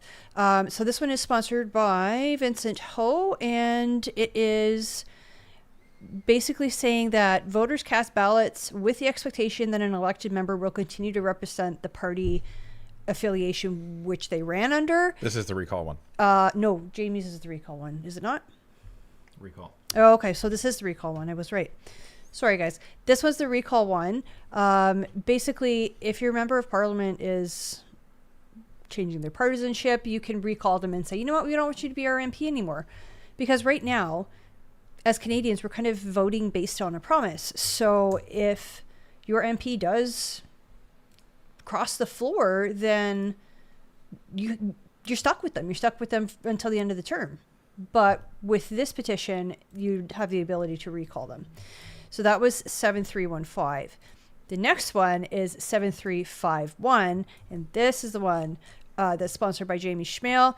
And this is the one that is also asking for recall legislation. So there are 2 for recall legislation, and I'm just going to put this one in the chat too. And then the last one is for the Alto train. It is basically saying we don't want it, reroute it, or don't do it at all. Against the Alto train, if you want to say it. Yeah, that's probably the best way to say it. And that is petition number 7203, and I'm going to pop that one in the chat too. I will put all of these in the description at the end of the night, so that when the stream's over, you can come back and watch it, or you can see them. And if any of those interest you, please give them a sign. And remember, even if you're not in the path of the Alto train, do you want to be, let's say you live in the Yukon, you're most likely never going to be riding that train. But you're still paying for it. You'll still be paying for it, and that's not right. I would have an opportunity to ride it. I don't think it's right that you pay for that train. So, yeah. So there you go. Like, Would it be nice to have a shiny bullet train? Sure. But there's a lot other things that we should be doing right now, which is getting a nice shiny pipeline. Well, you know, the interesting thing, I remember a while back saying, I think it was probably on a live stream, just be like, why don't we have a high-speed train? Not understanding that you can't just dump a high-speed train There's on 90 regular billion tracks. So, like, okay, yes, we're getting a high-speed train, but look at all these problems that are going to come with it, mainly that people are going to be displaced. The main challenge with high-speed trains is you can't just like curve them around, right? So you can adjust the route, but because they're going so fast, you have to be very careful in your planning, and you have to keep them going relatively as straight as possible. So that's the kicker. Okay, so we have... You're done? Yes, that's it. That's it for petitions. Again, I'll put them in the description at the end of the evening. We have Matthew B. Matthew B, member for 14 months. Thank you very much. My like button and share are not showing up on YouTube. That's unfortunate. Weird. Restart YouTube. That's the only thing I could say. Jim Ross for $20. Mark Carney and his government make profound statements for the future. In 10 years, Canada's military will defend Canada. In 10 years, we will build new pipelines. Canada's chat. Hold on there, enemies, and the economy, right? Like, just wait. Just wait till we're ready, guys. That's basically what that's saying, yeah. Adam Canadian for $5. It's becoming harder to dismiss their actions as accidental or incompetent. Appreciate everything NP is doing to highlight the hypocrisy. Thank you very much. We do what we can. Sean Broom, member for 12 months. Ryan, didn't Mark Carney say to reporters that he didn't own anything? He only has cash and some real estate. That's He it. did. Yes. I own nothing. I own nothing. Like, and he said it exactly like that It too. was so weird. It was like he was whining. Like, I own nothing. I own nothing except some cash and some real estate. Liar, liar, pants on fire. That's all I want to say. So, anyway. Unless it's all in his wife's name, and then it would be technically correct. Right? Like, I own nothing. But, you sure about that? Right. But when the MPs do their ethics disclosure, they also have to disclose for their spouse and their children as well. I don't remember the exact specifics for the children. It's like if X, then they have to disclose. But well, yeah. Aviation 101, member for 16 months, will be 36 next month. Only made $13K for 2025, $26K in the hole. My chance of building a family, owning a home, and a good retirement feels unreachable.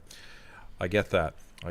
And this is why we need Canadians to come together over the next few years and change this government for people exactly like that. And, you know, we worried about our son growing up too. It's the same challenge. And even just talking to, you know, the young folks in our EDA, they're feeling despondent too. Yeah, but I think they realize that if they do nothing, it'll be even worse. So I think maybe that's what gives them the drive. Yeah. And I think that's what gives us the drive, is knowing that if we want a good life for our son, we need to work now. Peter Witten for $5. Supply management is a tricky thing. I proudly live in a big dairy community. Carney cannot afford to buy them out. Just saying. Yeah. And I think YouTube skipped a few here. We have Myron Ends gifting 10 Northern Perspective memberships. Thank you so much.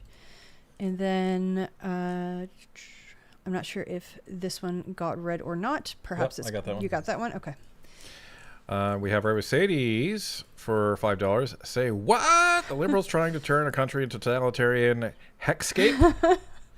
Well done. Locking us into a spiral directly into the ditch? No, never. And we have Stephen C for $10. Oh, please make the unedited version of Broussard's Do Your meme, I beg you. So, out of respect for a lot of the spiritual people on Northern Perspective, we will be disinclined to acquiesce that request. We can do it. We'll just edit it. Yeah. Like, you can drop the sound for... I'll see what I can do. We'll figure out something. I'll see what I can do. Because it's a good thing. Like, when we're commenting on Liberals, we could just be like, do your job. Yeah. But because remember, kids are also watching. So. Yes, that's true. Myron Ends for $5. The one that Moose did last week on how you can get a job easier than if you are Caucasian was rather interesting. Yeah, this is the advantage of having many other independent channels out there, because I would love, believe me, I would love to be able to do a video on all of the discussions that we had on hiring quotas within the government, but I cannot. Well, and just as an example, you were the only man on a senior leadership team with how many women? Well, just as an example, yes. That's actually not the problem. I don't mind that. But we were talking, so I can talk about this. So they were talking about quotas, and women are what are called an equity-seeking group. That's what they call them in the government. And if there is a job application and both have the same resume, let's just say like exactly the same. Like maybe they're twins and they went to school together. Sure. Same work experience. And they both interviewed the same. You must prioritize the woman. And I said, well, time out.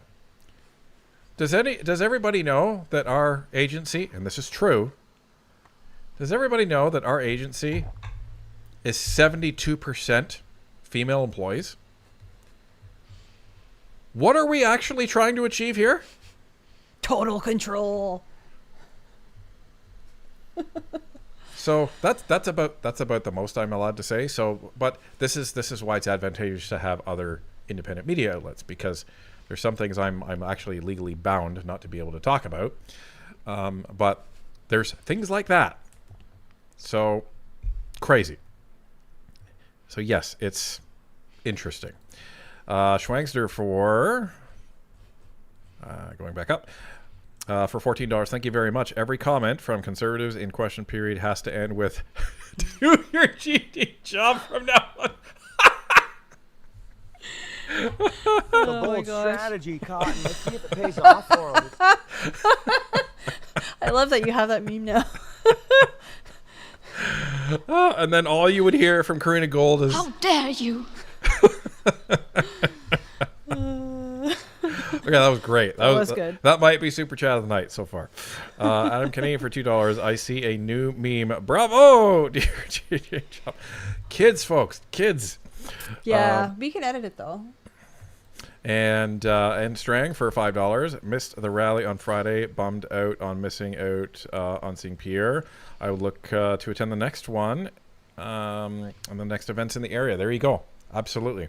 And we'll be back in Cambridge in May. Yep. So more details about that to come soon. And Dawn Ermintrout, thank you very much for joining Northern Perspective as a NP supporter. Thank you very, very much. Jessica Van Luke for $7, seeing extremists going after Erica Kirk and calling her an actor for the cameras after she was traumatized for last night's event was disgusting. Yeah. You know, which chat was I on? I think I was on Facebook, actually. I kind of lied my way into a progressive group because it kept popping up on my feed, and I was like, How okay, dare well, you? Whatever. I didn't cause any trouble. I was just observing. But point being that I was just watching all these commenters just dehumanizing conservatives and people who vote conservative and people who don't vote liberal. It was horrific. Which is crazy because in that ballroom was people of all political stripes. Right. It was media. It was government. It was not Democrats. Government. There was Republicans. So left and right. Like, it doesn't matter. It was like when we had our press gallery thing.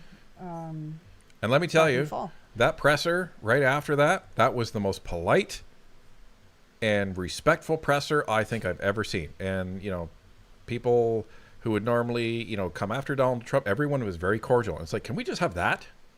Let's have that. Because honestly, it was probably being in that room, your life probably just like flashed before your eyes. Maybe they weren't that close to the shooter, but still you hear something like that and then Secret Service swoops in and it's like, get out, get out, get out.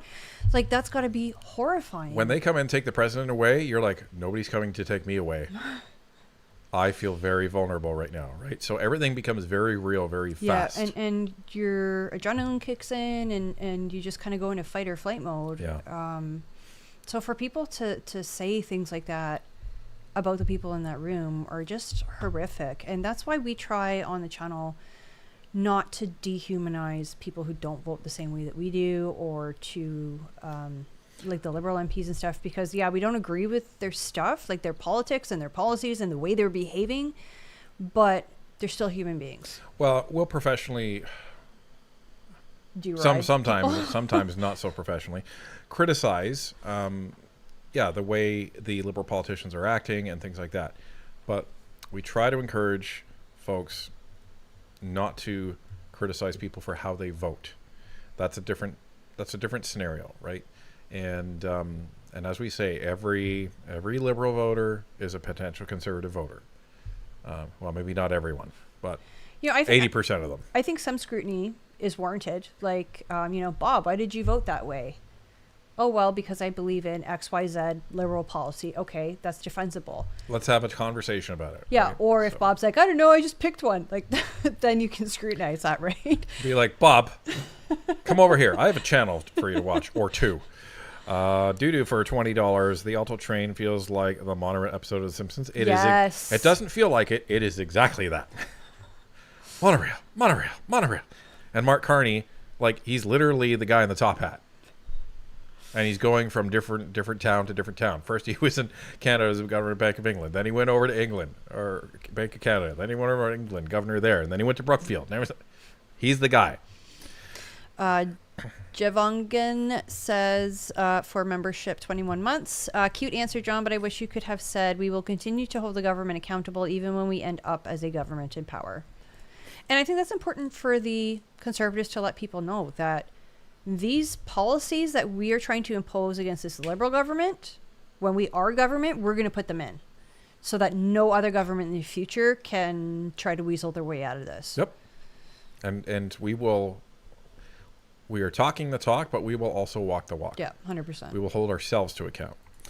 And Troy Boyarski for $2. Simpsons Monorail, that's right. And Jessica Van Luke for $7. Bruce Vanjoy's petition is so dumb. I don't need to mention it. You already know. Trying to help his buddy to stop here from getting info on China. Yeah. Yeah, I'm kind of disappointed it got as many signatures as it did, but anyway. Yeah. Again, I think it's a Liberal talking point that many Canadians don't fully understand the repercussions of. Yeah. Verbal Kent for $2. It's a Lyle Lanley situation, like The Simpsons. There you go. And then Craig on the Prairie for $2. Monorail. I love you guys. It put North Haverbrook on the map. Yeah. Myron Eds for $10. How many have ridden a Via Rail train anywhere? I have yet to. I have only rode the GO train. Yeah, I don't think I've taken Via. And, and you know what I despise hearing? Attention all passengers, and then ...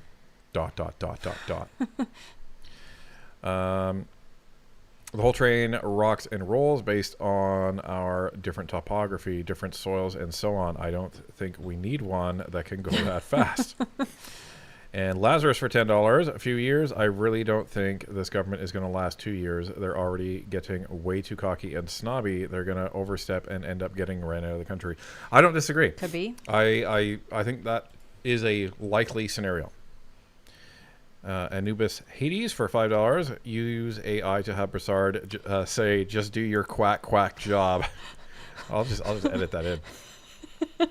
Or use the woohoo. What's this I hear? We have 200 mil gravel pit spaceport of nothing. Yeah. That's a story for another day. Well, it looks like when we poured the foundation for our shed, it's like, oh, here's our spaceport. Yeah, I'll sell it to you for $100 million at a bargain. How about that? And we have Myron Ends for $5. The current Liberals are not the same as the ones out of the 90s. Completely different. You are correct. 100%, because we've had a few former Liberals on the show. We've had Dan McTeague and Bob Bertina. And even they criticize the current Liberal government. Repeat in BC for $5. Okay, new meme. You got to get "You ever eat with one?" from the producers. Totally applicable to this discussion. Yeah, that's true. And Leap Busby for $5. Why isn't Alto Rail a provincial project? BC built lots of transit without Fed funds. If pipelines don't get federal money, neither should Alto Rail. I don't disagree, but I think maybe because it crosses the Ontario-Quebec border that it becomes a federal project. I think that's how it works. Because that's why. that's why. Much of people probably see Facebook and know what that is. Libby T for $5. I can almost see the tipsy fox from my backyard. So my husband and we will definitely see you on Thursday. Excellent. Awesome. Great. See you then. Going to be good to see you again. And Sean for $2.79. It's time for Liberals to weff off. That's a decent one. Very nice. All right, folks. It's that time. The kids are watching. Oral questions. Oral questions. Oral questions. Let's be careful about some of the words we use. People are watching at home. Their kids are watching.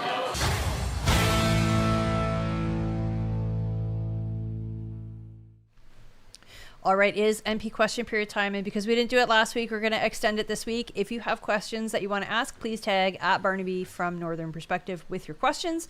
And we're going to get through as many as we can. First one is from Jessica Van Luke. It says, what are your thoughts on Pierre making fun of Carney's degree and that he must pivot in order to stay leader? I'm nervous that he won't. I think he's going to drop it, to be honest. And but I think he's using it as hyperbole, and that's the thing that the Liberals and the media will just go after him for. Yeah, they're taking it literally because it's the case of it doesn't matter how many fancy degrees you have, but if you don't have any common sense and you're not doing the job properly, then who cares, right? He's saying for all the fancy education he's had, he's doing a very bad job, so therefore he must be poorly educated. If he was elected on the premise of being the genius educated banker, that's what he's trying to say. But the Liberals on the mainstream media are taking it literally. You're making fun of his education. He went to Oxford. No, we're actually indicting his actual experience. That's what's happening. And I think, I think Pierre is doing a really good job overall of being more prime ministerial. Well, let's put it this way. I would caution any of the people that are... Let's just play a hypothetical. From everyone we talk to, this isn't happening. But let's just play a hypothetical. Let's say there's some people in caucus that are thinking of, well, maybe it's time to get rid of Pierre. So the caution I would give them is this. 3 months ago, Mr. Poilievre showed up in Calgary, and you had thousands of people come in from all over the country, and 87.4% of them, representing Conservatives from across the country, confirmed the confidence in him as leader, which is more than Stephen Harper got, and it's more than Mark Carney got, and it's more than Pierre got the first time everyone was excited to have him as leader. And there was 95% turnout. So I think each riding could send 12 delegates. You've got your youth delegate, the president, either your MP, if you have a Conservative MP, or your candidate of record. So that was the person that ran in the last election under the Conservative banner. And then your 9 regular delegates. So, in this hypothetical situation, I would caution any of those MPs that if they decided to stand up and say, we want Pierre out as leader, you are going to have a heap of a problem on your hands. Because while you may think it's not necessarily in your political interest to have him as leader, Conservatives across the country think it's in their political interest to have him as leader, and that decision has been decided. Yeah. So if you're nervous about that, I would recommend contact your Conservative member of Parliament. If you don't have a Conservative member of Parliament, pick a Conservative member of Parliament. Just send them a letter and just say, hey, just want to say you guys are doing a great job, and by the way, Pierre is my Prime Minister. And I think that will give everybody some confidence that the base is completely behind him. And if you don't think that he's the guy for the job, that's up to you as well. We're not here to tell everybody their opinion, but this is our opinion, and if people want to contact any of the Conservative MPs and let them know that they have confidence and wish everybody to do a great job, that's an option as well. So, next question, also from Jessica Van Luke. It says, should Pierre shuffle his shadow cabinet? I think you may see some moves here and there, and I think that's a good thing. A, it keeps the blood fresh, and B, it shows that from Pierre's perspective, he wants high performers in every single role all the time. Well, the thing is, if you're in the same role for a long time, it can get kind of stale. Yep. Maybe you're getting bored with it. Maybe you're not doing your best work. Maybe if they move you to a different portfolio, it's like a fresh set of eyes and you're not working on the same thing and you do a lot better. I think that was actually one of the things that the party did. And there was mainstream media articles about like, oh, Pierre's making people justify their cabinet positions. From what we heard, they were just asking people in the shadow cabinet, like, are you happy with this file? Like, is there something else you'd rather be doing? Yep. And yeah. And I'll just say to everybody, after the BC campaign is done, keep your eye on Corey tonight. Keep your eye on Corey tonight. So, I would say keep your eye on anybody after the BC leadership race is completed, because I would not be surprised if Conservatives from somewhere else within the country, like politicians, I mean, try to overthrow Pierre. Well, I would not be surprised. So what I would not be surprised to see happening is a influence campaign, because they can't do anything unless they're actually in cabinet. Yeah. Or in the Parliament. In caucus. Because what has to happen, just so everybody knows, is in order to actually get Pierre out, Pierre either has to resign or they leverage the Reform Act, which the Conservative Party has adopted, which the Liberals still have not, where they need 20 members of Parliament to come forward publicly with a letter saying they want Pierre out. So they have to publicly stand up and do that. So I think some people think that if they get a influence campaign going on around the country, that that'll influence that to happen. And if they think that that's a possibility, they're in for a big surprise. And if there's any would-be floor crossers that are thinking of jumping ship, I say you might as well leave now. Because otherwise, sit down, keep your mouth shut, and get behind your leader. That's what having a leader and you making the choice of being elected in part of a party is all about. You can voice your opinion, voice it to Pierre directly, voice it in caucus, but then the discussion is over. You're not a CEO at your company anymore. You're not the big boss anymore. You are now a part of a team. So it's time to be understanding what a part of that team is, and it's time to realize sometimes things are hard. So you don't always get your way, but you will always get your say. And stop complaining. Start working. Yeah. Next question's from Wolf547. It says, do you think that this manufactured majority is so the Liberals can still do illegal or unethical things without investigations? It makes it more likely that they can do unethical or corrupt things. Whether they're going to be illegal or not, we can't make a public comment on that until there's evidence that comes out for any of this stuff. But there's definitely a lot of corruption. Unfortunately, that is not illegal. And yeah. I would say that I don't know if it was manufactured for that express purpose, but it certainly seems to be a byproduct. Next one is from Jeff McQuiggan. It says, Dean Allison is backing a pro-life petition. Doesn't that take away from Pierre's message about not changing the Conservative message on that? I think the left is trying to spin it like this. I have been on several message boards in the past week defending this. And the reality is that Dean did what any good MP would do, which is support the petition of one of his constituents, whether or not he believes in it. That's irrelevant. That's his job as an MP to support petitions for constituents. Yeah, so they wanted to bring forth a parliamentary petition. It's not Dean, the one that is running around and promoting it. No. He's basically just saying, I will click the box so you have an opportunity to try and get support, and you can go nuts. Right, and what I've been saying on these message boards is that I looked today and it was 81 signatories in about 2 months. So while there may be people who are pro-life, and that's certainly, you know, their right to believe that, but by and large, Canadians are not supporting that viewpoint. And we're having this discussion, we're kind of like seeing it in real time, that there is this petition. It has very few signatures, so then we can kind of extrapolate and say, well, not very many Canadians are in support of these policies, therefore they're not going to be changed. Jessica Van Luke asks, I've been hearing if Pierre resigns that the party could split. Do you believe this, or if we got another centrist right leader that we should be fine? I'm not going to worry about it until it happens, because there's a lot of things that would have to happen for Pierre to actually resign.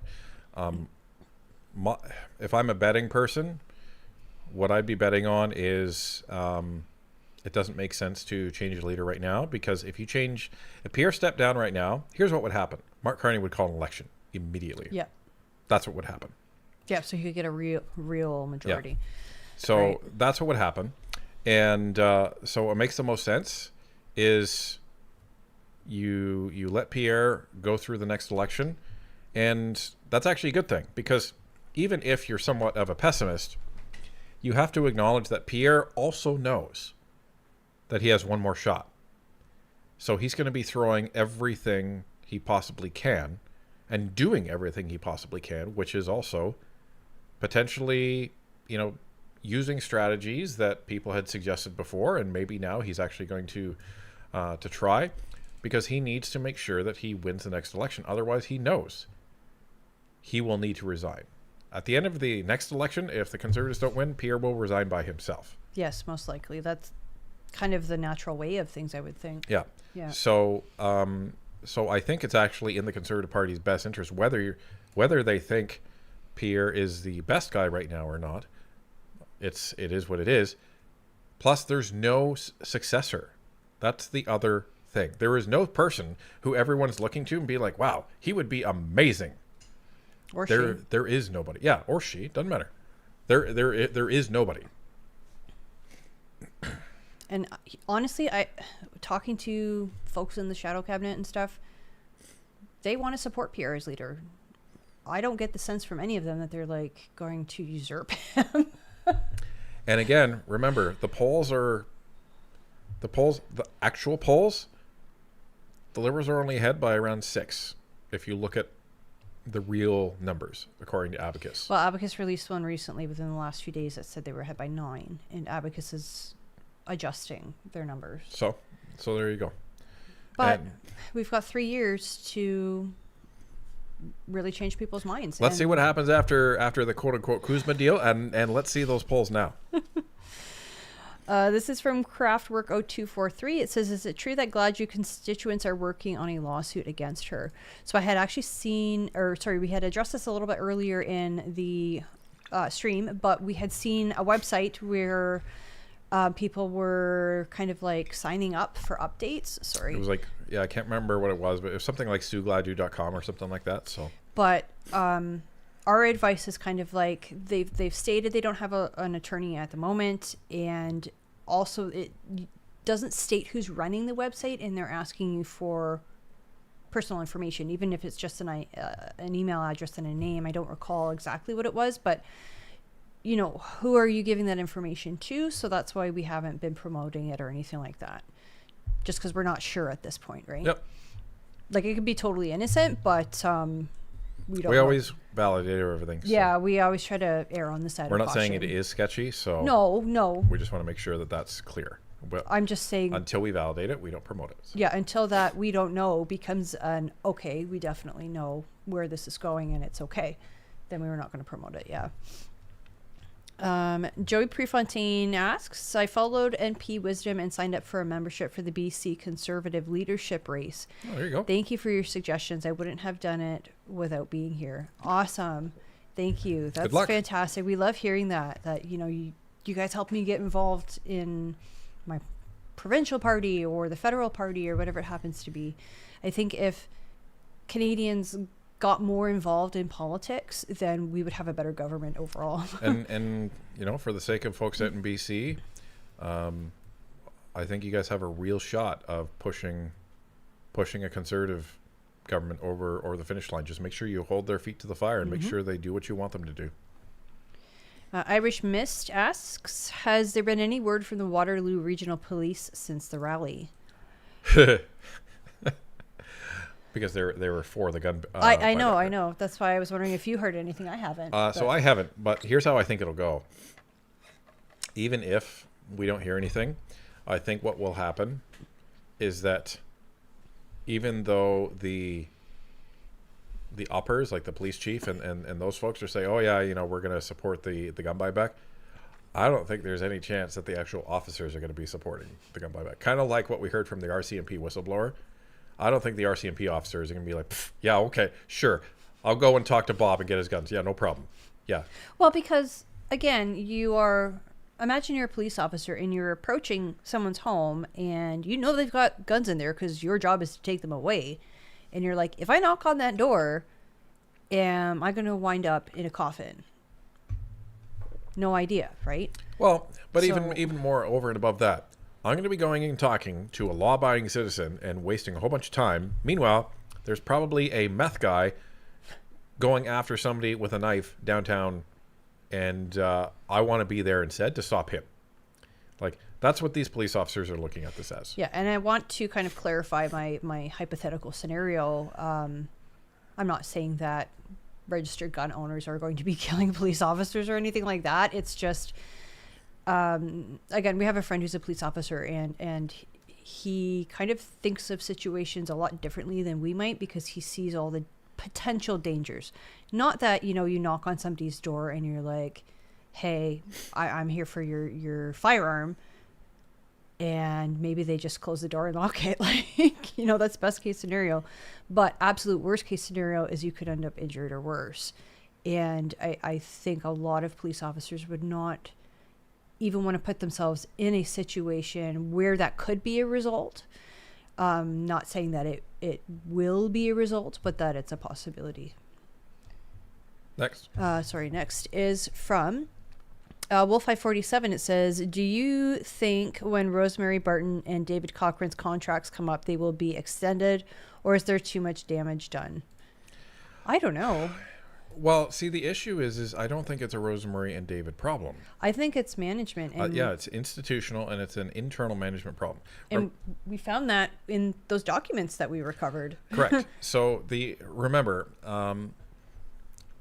there's the head of CBC, and the head of CBC is kind of like any government agency.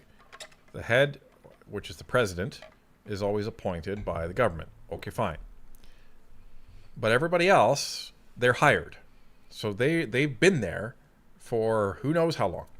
So I think these problems are ingrained and systemic within CBC. So I don't think this is a Rosemary and David thing, because if it was just them, they would have been fired by now. I'm very confident in that. If you had a strong executive team that didn't tolerate that crap, they'd be gone. But the fact that allegedly David and Rosemary are part of this issue, you can't really point the finger at them and say, well, they're the problem. There's people that are higher than them and around them that contribute to that. And from what we heard from Travis, from what we heard from Travis's lawyer, this is perpetuated throughout CBC and all of the bones within that corporation. Yeah, it's like a toxic work culture. It's not like a toxic work culture. It is a toxic work culture. They have a crying room, for goodness sake. Yeah, well, and that's it. And it's not any one individual in a company that big that makes that work environment toxic. It's kind of, unfortunately, everybody working together. Yeah. What they need is a new CEO to come in, probably under a conservative government, and to say, okay, party's over. Yep. Next one is from Autistic Avenger. It says, ask them their thoughts on the youth tragedy that happened in Hamilton. So that was yesterday or the day before. There was a shooting at Jackson Square, which is downtown. It's probably about half an hour from where we live. Yeah, we don't go there anymore. No, I used to go. There's this nice Asian supermarket there called Nations, and they had these candies that Vincent absolutely loves. So I used to go down there specifically for those candies, and that area is just not a good place to be anymore. Yes, sir. For those who don't know, what the story is a 16-year-old boy was unfortunately injured via a firearm, and the holder of that firearm was a 14-year-old boy. And they've identified who that 14-year-old boy is, and they've surprisingly shared the photo. Shared the photo. Yeah. And are now looking for that 14-year-old boy. So it's... Did the victim not... He didn't survive. He didn't survive. Yeah, that's what I thought. I mean, I don't get it. I don't know if it's... I don't even know what the cause of this is anymore, because when I was 14... nobody I knew would have been doing something like this. You know what I mean? Like, kids are killing each other now. This is insane. And I don't know why it's happening. I don't know if it's maybe because both parents are working full time, or if it's access to certain media. Like, I have no idea. No idea. Well, it almost sounds like downtown Winnipeg not a good place anymore. This is the tragedy in Canada, because I think you can say this sounds like downtown insert municipality now. Downtown Stony Creek is still nice, though. So, but this is the problem, and this is why Larry Brock and Andrew Lawton and many of the other Conservatives have just been pounding this, because they need to change the legislation. But where does a 14-year-old even get a firearm? Well, guess what? Pretty sure he's not a registered gun owner. Probably not, although I think they have... you guys can correct us if we're wrong, but I think they have pals for minors. Like, if you're, I don't know, was it 16 or 14? I can't remember. 12 maybe? I don't even know if I should have even said, I don't even, because I don't have knowledge of the gun registration laws. I don't know if you can have a 14-year-old as a registered owner. Anyway. Yeah, it's a horrible thing, and it shouldn't be happening. Yeah, full stop. Next question is from Richie88. It says, why are the Conservatives afraid of the media pushback on bold policy ideas? The media will always hate us. The bolder policies will cause higher turnout. Well, I don't think they're afraid of them. You'd have to give an example, but I don't think they're afraid of them. I think certain things, like one I've heard floated kind of in chat before, is 25% reduction on income tax. So everybody goes, wow, that's really awesome. But then the Liberals come in and go, oh, but what programs are you going to cut? Are you going to cut daycare? Are you going to cut the school food program? Are you going to cut... You need to be ready to answer that, right? Right. So where is that money coming from? And that's often the catch with like bold policy ideas like that. And when it comes to that, any of the big home run heavy hitters, since they learned in the last election, they're going to be holding those back very, very, very much to the last minute until the next election now. And because the election's not happening this year, they're going to be keeping a lot of these home run ones in their pocket right now. So even right now, like, they can afford to be down in the polls a little bit right now. Like, it's they can be strategic, but they can also try out new things and not be worried about it, and just to see how it goes. So I think that probably explains some things. Like, there's bold, which is risky, but there's also bold, which is effective. And the effective ones, those are going to be the aces they're holding in their pocket until the next election. For sure. Leaf Busby says, I think you are both wonderful speakers, and I would love to see more of you guys on public forums. Oh, thank you. That's awesome. Ryan did a fantastic job on Friday. I just regret that I wasn't able to be there in person, but I got to see the video. And thanks to Charlie. Shout out to Charlie, who filmed it for me. So thank you very much for that. Another question by Jessica Van Luke. It says, I don't know if this is true, but Jeffrey Rath said that Carney might use the Emergencies Act if there was a referendum. He will lie lots to fear Albertans to vote yes. Thoughts? What I had seen was that Mr. Rath was claiming someone from, I want to say it was like the Niagara or the Welland area, had called him after Carney had been at a visit at his facility and had verbally told him this. I'm always very leery with verbal testimony or verbal evidence because you can't, there's no way to verify it. So yeah. So I don't think that's a possibility. I don't think that's a possibility. Because the polls don't support that it's going to be a risk. So. I mean, here in Northern Perspective, whenever we have whistleblowers on, they have to show us stuff. We don't necessarily publish it to the audience, but they have to show us that what they're saying is true. Yeah. So that when they give the testimony, we know, based on what they have given us, that their testimony is true. For every whistleblower that you see on Northern Perspective, which there are very few, there's probably 20 that you will never see. Yeah. And it's because the claims cannot be verified. Yeah. So that's how we feel about oral testimony in general. So when we do feel confident enough to show you a whistleblower, you can at least be confident enough that we are confident enough to put them out there. Dual Monitor asks, to prevent shadow floor crossings, would it be better to require that voting against your elected party mandate a resignation followed by a by-election? I'm going to say no, because if there's 3 different types of votes in the House. So there is a first line whip, second line whip, third line whip. So the first line whip is you vote however you want. And that's for usually inconsequential bills that the party is just like, okay, yeah, you can vote however you feel. The second line whip is if you're in government, the cabinet votes a particular way, either yes or no, based on what the government wants. And then everybody else gets a free vote in the party.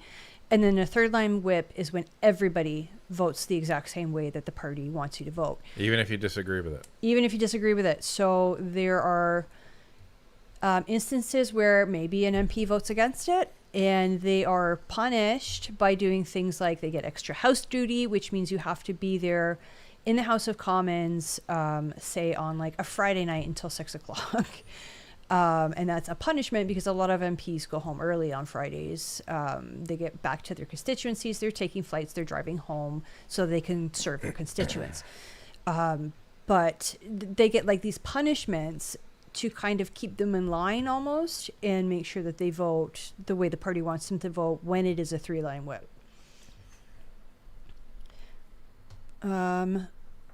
Next one is from the Morris Michael D. It says, how are the plans coming along for the talks with the universities? Spoke with a couple people actually at the rally. Doug was there. Oh, okay. And we're working on it. The Morris Michael D asks, how can we emulate the strategy on the ground that Ned Couric used to get elected in a Liberal stronghold? So it's actually pretty simple. Lots of door knocking. Ned's strategy was brute force door knocking. That's it.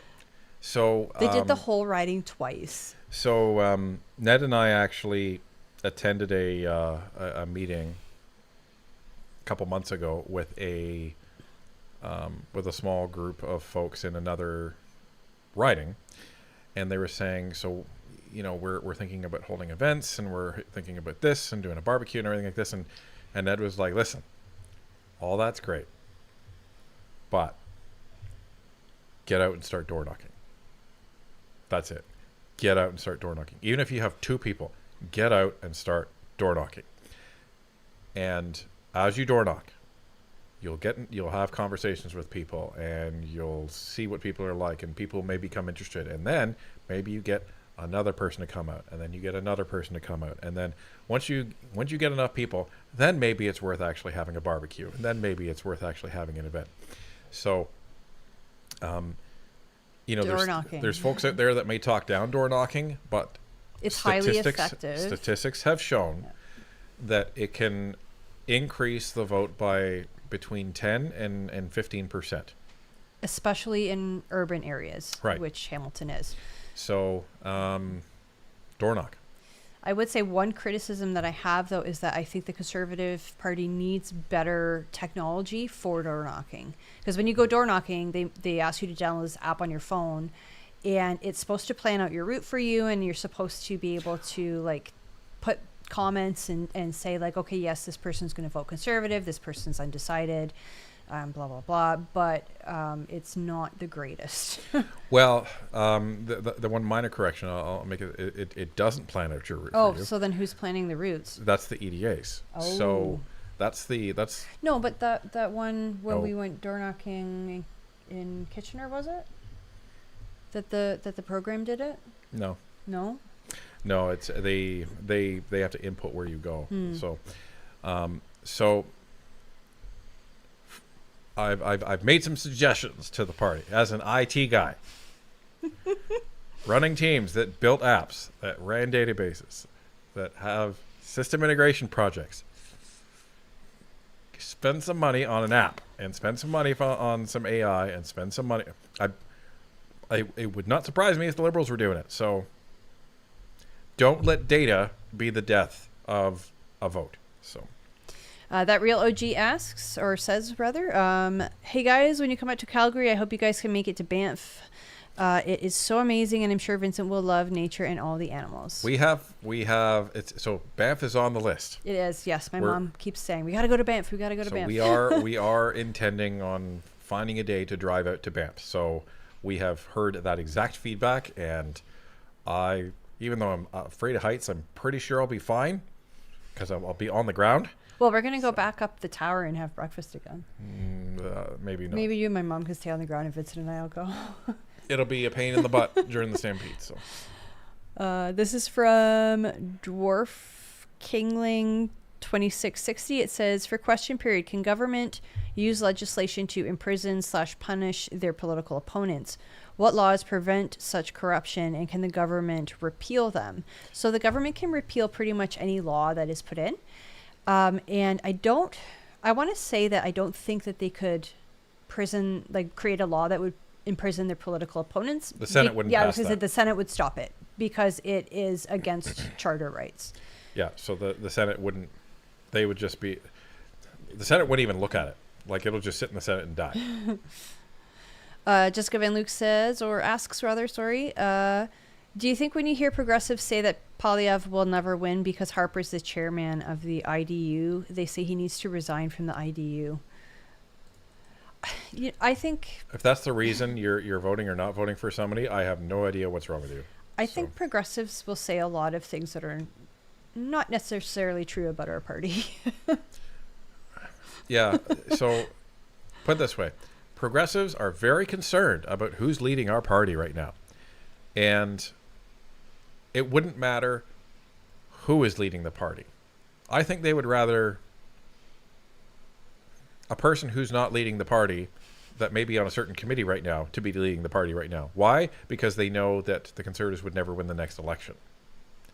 So I think that the more progressives talk about the fact that Pierre shouldn't be the leader of the Conservative Party, the tighter we are over the target. That's what I think. That's what I think too. Peter Witten asks, is there any chance Cypher and Fox could get an interview with Vasha Capellos, but on her set? That would be epic. That would be really cool. We had actually asked maybe about a year ago, but her production schedule was very heavy at that time. So who knows, maybe in the future. That'd be cool though. We will try again. Janet Krett asks, I was trying to say before my thumb took over, Carney keeps poking Trump in the eye, and yet his team are saying that. Thoughts from Ryan? Carney keeps poking Trump in the eye. And yet his team aren't saying like that. The Liberals aren't being like, hey, well, we kind of insulted him there, and Oh no, I think there's a very good reason why they're not saying that to Mark Carney, and that's because Mark Carney is the CEO. So I don't think there is questioning Mark Carney.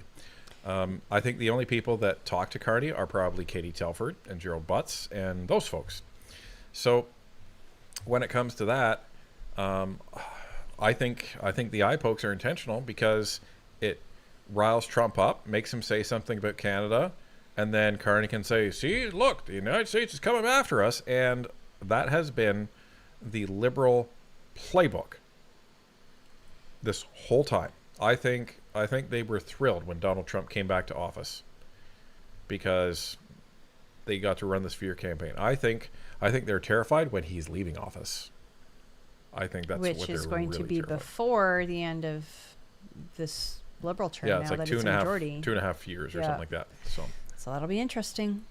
Jessica Van Luke asks, will you guys be interviewing Bob Zimmer on the Tumbler Ridge tragedy? So we've given some thought to that, and we don't know what we're going to do with that yet because we want to be extremely respectful about that. And, we also know that that's Bob's writing, and, it's hit everybody really hard. So if we do look at interviewing folks about that, we want to make sure, A, it's done in an extremely respectful way, and B, it doesn't look like anyone's trying to take advantage of any type of situation. Yeah. So we want to be very, very careful and very respectful to all involved on that. So. Nunavut PAA asks, could the Nunavut MP be sued just like Marilyn G? Well, I suppose it's possible. Like, I guess it really depends what happens if this case goes to court, and then like what happens at court, because that'll be the precedent setter. Here's going to be the challenge, and this is going to be the realistic challenge. Speaking from experience, not that I've been sued, just knowledge. If this is successful, this is going to be a multi-year enterprise to complete this lawsuit. Yeah.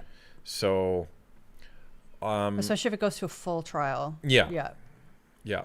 Because I don't think this is going to be like a summary judgment type of thing. It's going to be going to a full trial, and that's going to be a long time from now. So I think it is premature to speculate that. What I can say is, let's say that this happens and that a court hears it and that the lawsuit is successful. Sure, they could probably look at using that as precedent to sue Lori Idlout, but by that time, Lori Idlout may not be around anymore. So. Kelly Potter asks, have you heard any whispers of Pierre Poilievre running in Sarnia-Lambton if there's an election? No, but I've made that suggestion off the cuff. So we have heard a few other writings. Where people might be retiring. So. Yeah, so I think everybody's just kind of guessing and speculating at this point. Yeah. Richie88 asks, why don't conservatives push back against mainstream media credibility? Our biggest enemy is the mainstream media image of Carney, not the man himself. So I think you're starting to see that in a calculated way. They have to be careful, right? Because one of their big adversaries is the mainstream media and some of the pundits on there, right? So they have to be careful on what they say. Otherwise, the media can just turn around and say, look, they're just like Trump, and they just feed that. They feed that beast. Yeah. So they have to be careful on how they do it. But I think you're starting to see that. You just heard, 10 requests for memeing Mr. Broussard based on what he was saying there. But I think it's more effective for folks like Pierre to actually call them out right there. And he's calling out the claim. He's not calling out the media per se. That way he's not saying it's fake news, which is the whole Trumpism thing. Doesn't matter if you agree with it or not. What Pierre's contending with is swing voters that watch mainstream media. That's the calculation you have to make whenever you're reviewing this stuff. So there's a lot of nuance to it, and they have to be very careful if they are going to be doing that. So I think the best way to do it is what Pierre has been doing, which is as he hears a badly worded question or a factoid that is incorrect, call it out right there. Andrew Scheer has done it as well, where David Cochrane has made a claim, and then Andrew Scheer has come back on the show and says, I just want to make sure I fact check you there, and Cochrane gets all uncomfortable. So I think that's how this shakes out. Next question is from OPC1. It says, what exactly is the Brookfield connection with Pierre? I've been seeing a few matters about conflict. Yeah, so do you want to take it or do you want me to? Well, I'll kind of start and you can correct me if I'm wrong. Sure. The only thing, as I understand it, is that some of his investments, like mutual funds, I think is what they're called, may be invested in Brookfield. I mean, for people who have like an RRSP or an RESP or any type of investment, you don't always know where it's invested. So does he know that, or what's the deal? I'm not sure. Yeah, so that's basically right. So many of the MPs have investments, right? And they are in different formats. Pierre doesn't have, to my knowledge, any direct investment in Brookfield. Mr. Carney does, but Pierre does not. So if any of Pierre's funds are in there, like we have an RDSP for Vincent, right? And we haven't said put his RDSP, in Brookfield or anything like that. So there's different funds that are used, and there's accountants and bean counters that push these things around and try and get the most value for the growth that is coming into them. Now, let's say Pierre did, just for the sake of argument, let's just say he did have investments in Brookfield. That still wouldn't matter. The only time it matters is if the Conservatives win the election, and now all of a sudden Pierre is in government, and now he can actually make decisions. So for people to say, well, it's hypocritical for him to say that. Actually, it's not. He's not in a position where he can make decisions on where money goes. If he won the next election, became prime minister, and then refused to divest his direct Brookfield investments that he does not have, now we can have a conversation about hypocrisy. But when you're in the opposition, you don't get to make those decisions. So it is a apples to spacecraft type of comparison. It's not in the same stratosphere. But it's just another way that people are trying to do this whataboutism so that they don't have to talk about Mark Carney. And again, everyone wants to hold the opposition to a higher standard than the actual government itself. This was from Jessica Van Luke. It says, should the CPC have a no influencer list of influencers who they shouldn't interact with, and another list of influencers that they can interact with? It's hard to say. Yeah, I don't know. I do know that most MPs talk to each other. So, for example, if somebody comes on our show and has a really good interview, then maybe they'll say to their seatmate, oh yeah, I was on Northern Perspective and it was great, blah, blah, blah. You should talk to them about whatever bill you're working on, and maybe that's how it goes. Yeah, I also think, like, I don't know for sure, but I just suspect, based on the way that we work, that if an MP is invited on a channel, maybe they will ask their staff, can you view so many hours of footage of this channel to make sure that, they're not saying anything inappropriate, that they're not saying bad things about their interviewees after they leave, like that sort of thing. Is it a good fit? Like, they probably have their staff doing research. Yeah. So just from if I just were to put on my political strategy hat on, I would say, are there going to be channels that the Conservatives should be wary about going on? Yeah, probably. And we've seen this happen. We've seen Conservative MPs go on a channel that is actually run by a Liberal and they completely butchered the Conservative MP as a result of what he had talked about on there. And they cut it, they clipped it, and they completely used that to their advantage. So do they have to be careful about different channels they go on? 100%. Because you not only have to think about what you're going to say, but you're also going to have to think about what the other person's going to say. Well, and as we saw with our, sorry to interrupt, but as we saw with our own interview with Pierre, it's not necessarily what you say or what the question was. It's how it can be clipped, because that is exactly what happened when Pierre Poilievre came on our channel in October, is that somebody who was not affiliated with Northern Perspective decided that they were going to clip that 40 seconds of a 2-minute question and answer, and that's what the mainstream media grabbed and used to make him look bad. Well, and it's why we have a policy at Northern Perspective that for interviews, whenever possible, we will air them unedited. Well, not unedited, but like no, but like we're not going to make we commit to people that we're not going to make them say something they didn't say. Like the episode of The Simpsons where you see the clock in the background and it's changing, and or that one episode of South Park on Scientology where Chef mysteriously is no more. Oh, and they take all his voice clips and they. I want to make love to the and yeah. That's because don't you dare say that on the channel. Yeah, we get the whole channel wiped off of YouTube. But everybody who's seen South Park know what I mean. So anyhow, but they have to be careful. They have to be mindful of who they are. But it's really up to them, and they will have a risk profile, and at some point they have to execute that risk profile. So, but the one thing that they shouldn't be doing is like tying their wagon to anybody. I think that would be a big mistake. If the Conservative Party came to us and said, "Hey, we want you to be the official podcast of the CBC," I would say that's a terrible idea. No, they do have an official podcast. It's called Blue Line, and Jamie Schmeal hosts it. The Blueprint. Oh, Blueprint. Sorry, I'm thinking hockey.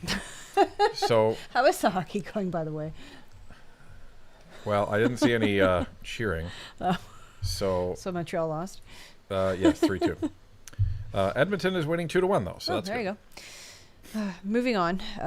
Wolf 547 asks, if Carney is forced to sell his stocks, do you think he will tap dance around it or resign so he doesn't have to sell his stocks? That's a really good question, and I don't know the answer. I think this is the game of chicken that the Conservatives want to get into play. Right? I really think this is a game of chicken that the Conservatives want to play with the Liberals. So the next question's from Stephen Hickey. So if you're listening, I'm not going to read the question, but what I would suggest is if the cat is in imminent harm right now, to call 911. If the cat is not in imminent harm, but harm did occur, then you can call the police non-emergency number, or you can call animal control. Next question is from Selena 6706. It says, do you think O'Toole will do good on the U.S. trade agreement, Ryan and Tanya? To be honest with you, I never was in politics when O'Toole was running for the leader of the Conservatives. I think it's going to be hard to say it's going to be hard to evaluate how he's going to do, because we're not going to be seeing a lot of what any individual on that committee does in the spotlight. I don't think a lot of it is going to be in meetings, recommendations. I don't know if this is a negotiating team. I don't know if this is a consultant team for the Liberal government. I think it's surprising that the Liberals would have a couple of Conservatives on there. Lisa Raitt being one of them, tells me that he actually isn't the guy to negotiate with Trump. He has to bring in other people. Now they're trying to say, well, see, we're doing this non-partisan. We're this is a full team can approach. No, what tells me is that your Liberal team couldn't get it done. That's what this tells me. Or Vesper had posted this on X, and it's an interesting angle, but he's theorizing that perhaps they invited Aaron O'Toole on this committee so that they could say, like, look, it's the Conservatives' fault it didn't get done. Yeah, that's another angle to this as well. Yeah, I don't know. At which point, Pierre and some of the other folks can just say, well, Mr. O'Toole isn't a Conservative, so thank you very much. So, but who knows what they're going to say. I'll read a few more. We'll go to 11:30, just to make up for last week. This says, checked out but not for good. It says, with the shooting attempt on Trump yesterday, could this impact travel to the USA from Canada? Not any more than already is, I don't think, because there's a bunch of people that have already bought into the unfortunate anti-U.S. Rhetoric that's been going out there, and I don't think it's going to impact it in any significant way, personally. Debred Coda asks, I thought all through school saying and was improper and frowned upon. Why don't they criticize that, or are the media waiting for it to catalyze? Catalyze investment. That's what they're waiting for. They don't normally talk about how people speak, so I don't see that coming up. So this is from Moonbee BY. It says, what is surveillance pricing that was mentioned in one of the question periods? Do you know what that is?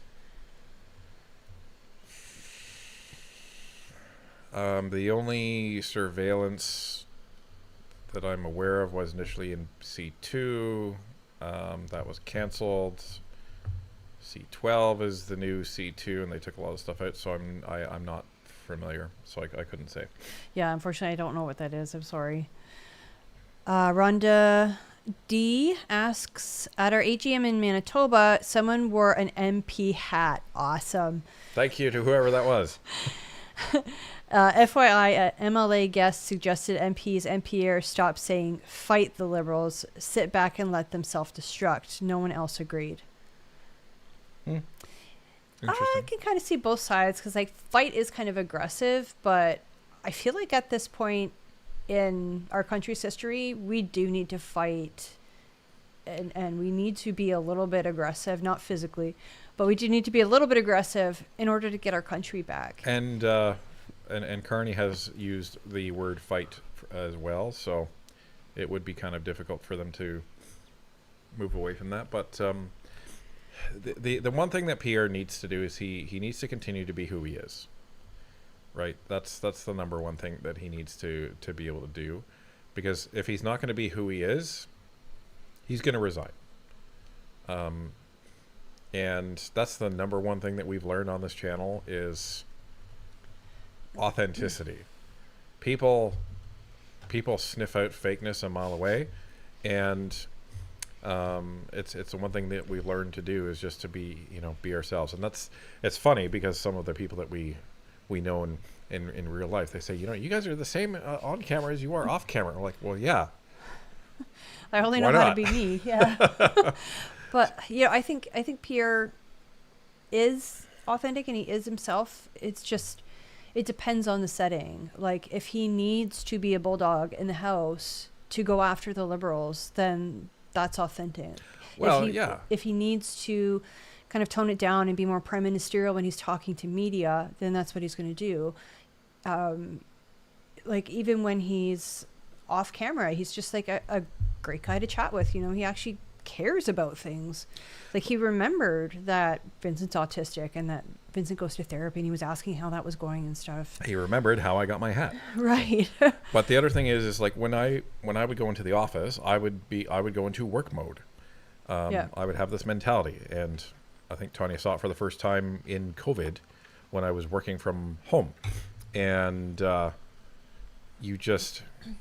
you're still you, and there's an authenticity to you. You just have a different mentality, right? You're not changing your personality, you're changing your mindset. There's like this story, and I haven't read it, but it's like a short story. I think that this person realizes he like all the people around him have a different idea of who he is based on his interactions with them, because they're all different, and then he kind of goes insane. Oops. All right, let's get one more. One more. Okay, let's see what I got here.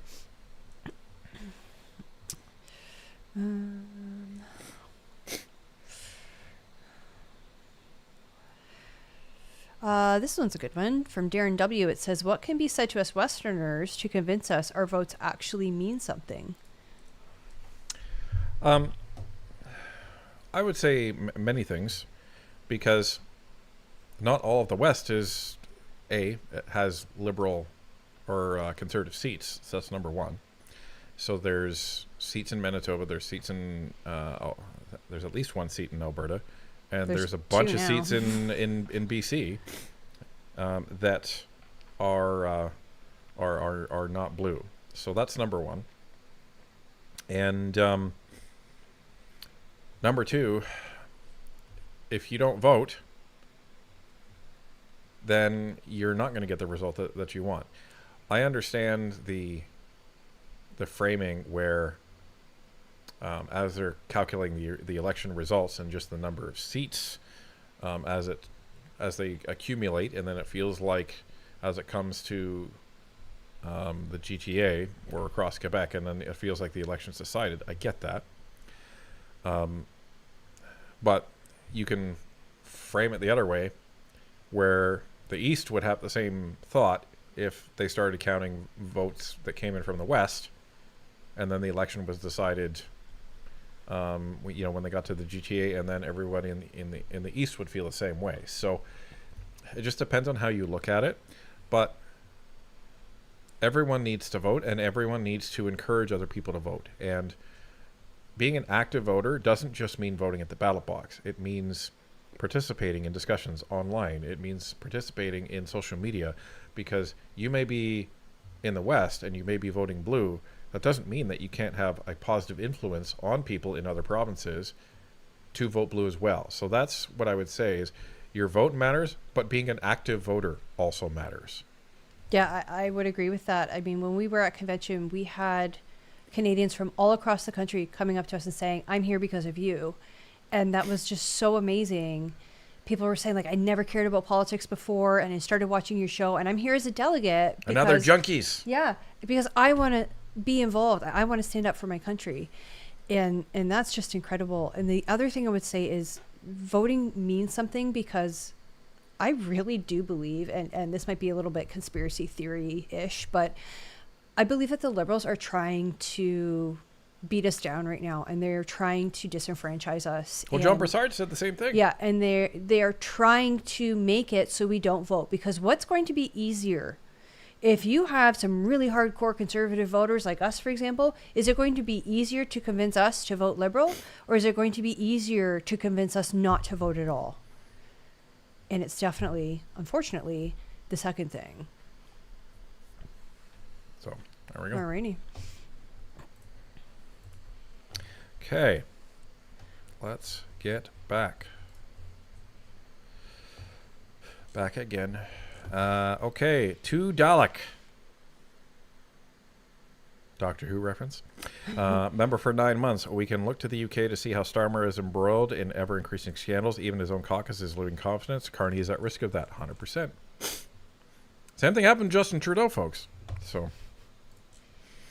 Spark Spice for $5. I have an episode idea. You guys should do an episode called How to Get the Most Out of Your MP, because a lot of people could use that knowledge. That's actually not a bad idea. Yeah, honestly, a lot of the time you will not be interacting with your MP directly. You will be interacting with the staff, but the staff, at least the staff at our MP's office, are absolutely incredible. So shout out to the guys there, because they are just awesome. There's usually a case manager, and then there's a few folks that help run the office and help constituents in other ways. And we had to bring in, I got a letter in the mail for Vincent regarding his RDSP, and I didn't know what to do with it, so I just brought it into Ned's office, and the guys there were able to help us get it all sorted. But I would say get to know the staff at the MP's office if you can. Also, follow your MP on Facebook. Why I say Facebook is because I find that's where they tend to post the most events. So if you've got a community event coming up and your MP is hosting it, or they're going to be there, that's where I find is the best place to learn about those things. There you go. Myron Ends for $5. I have Liberal family members who dislike me for being a conservative. One even quit talking to me. Sadly, they are all long retired. That's really a shame. Like, again, your family members, it would be acceptable to me, at least, that they would say to you, I don't agree with your politics or how you voted, etc. But to completely stop a relationship because they don't agree with your political views is just... It's not Canadian. No, it's not. It's not. And we need to get away from that mentality as Canadians. I honestly think, based on kind of what I've seen online and in our own lives, it seems that the left is more falling prey to this. If you don't believe what I believe, then I can't talk to you. Yeah, it's cancel culture, but even within relationships. Yeah. So. And that's not okay. And that's why we try to keep things cordial. Yeah, I was going to say amicable, but that's not quite the right word. Lazarus for $2. They get kick Pierre. They kick Pierre. They lost my vote, and this is this is a lot why of conservatives just feel that way. Pick an MP and send a letter. Let them know that how you feel. Rabasays for $5. I also have friends who have stopped talking to me because of my views. One accused me of voting for Trump. We are not. Just feel like, dude, I'm not an American citizen. Where's my boys? What the hell is going on? I don't get. I don't get. And no Slend for $5. Our government should be investing in mental health, so the MAID program is not the only release of one's inner turmoil. Absolutely, 100%. We need to be investing in more treatment instead of getting rid of the problem. Yeah. Byron ends for $5. Jason Kenney was liberal light, like Doug Ford is. We don't need either of these as leaders. I agree completely. And who was it? It might have been Aaron O'Toole, but I don't want to attribute this to him because I don't recall. But somebody had said, the Conservatives need a more center or more centrist leader. And I'm like, you know what? No, we're conservative. We deserve a conservative leader. We had a more centrist leader, and that was Aaron O'Toole. Yeah. Look what happened.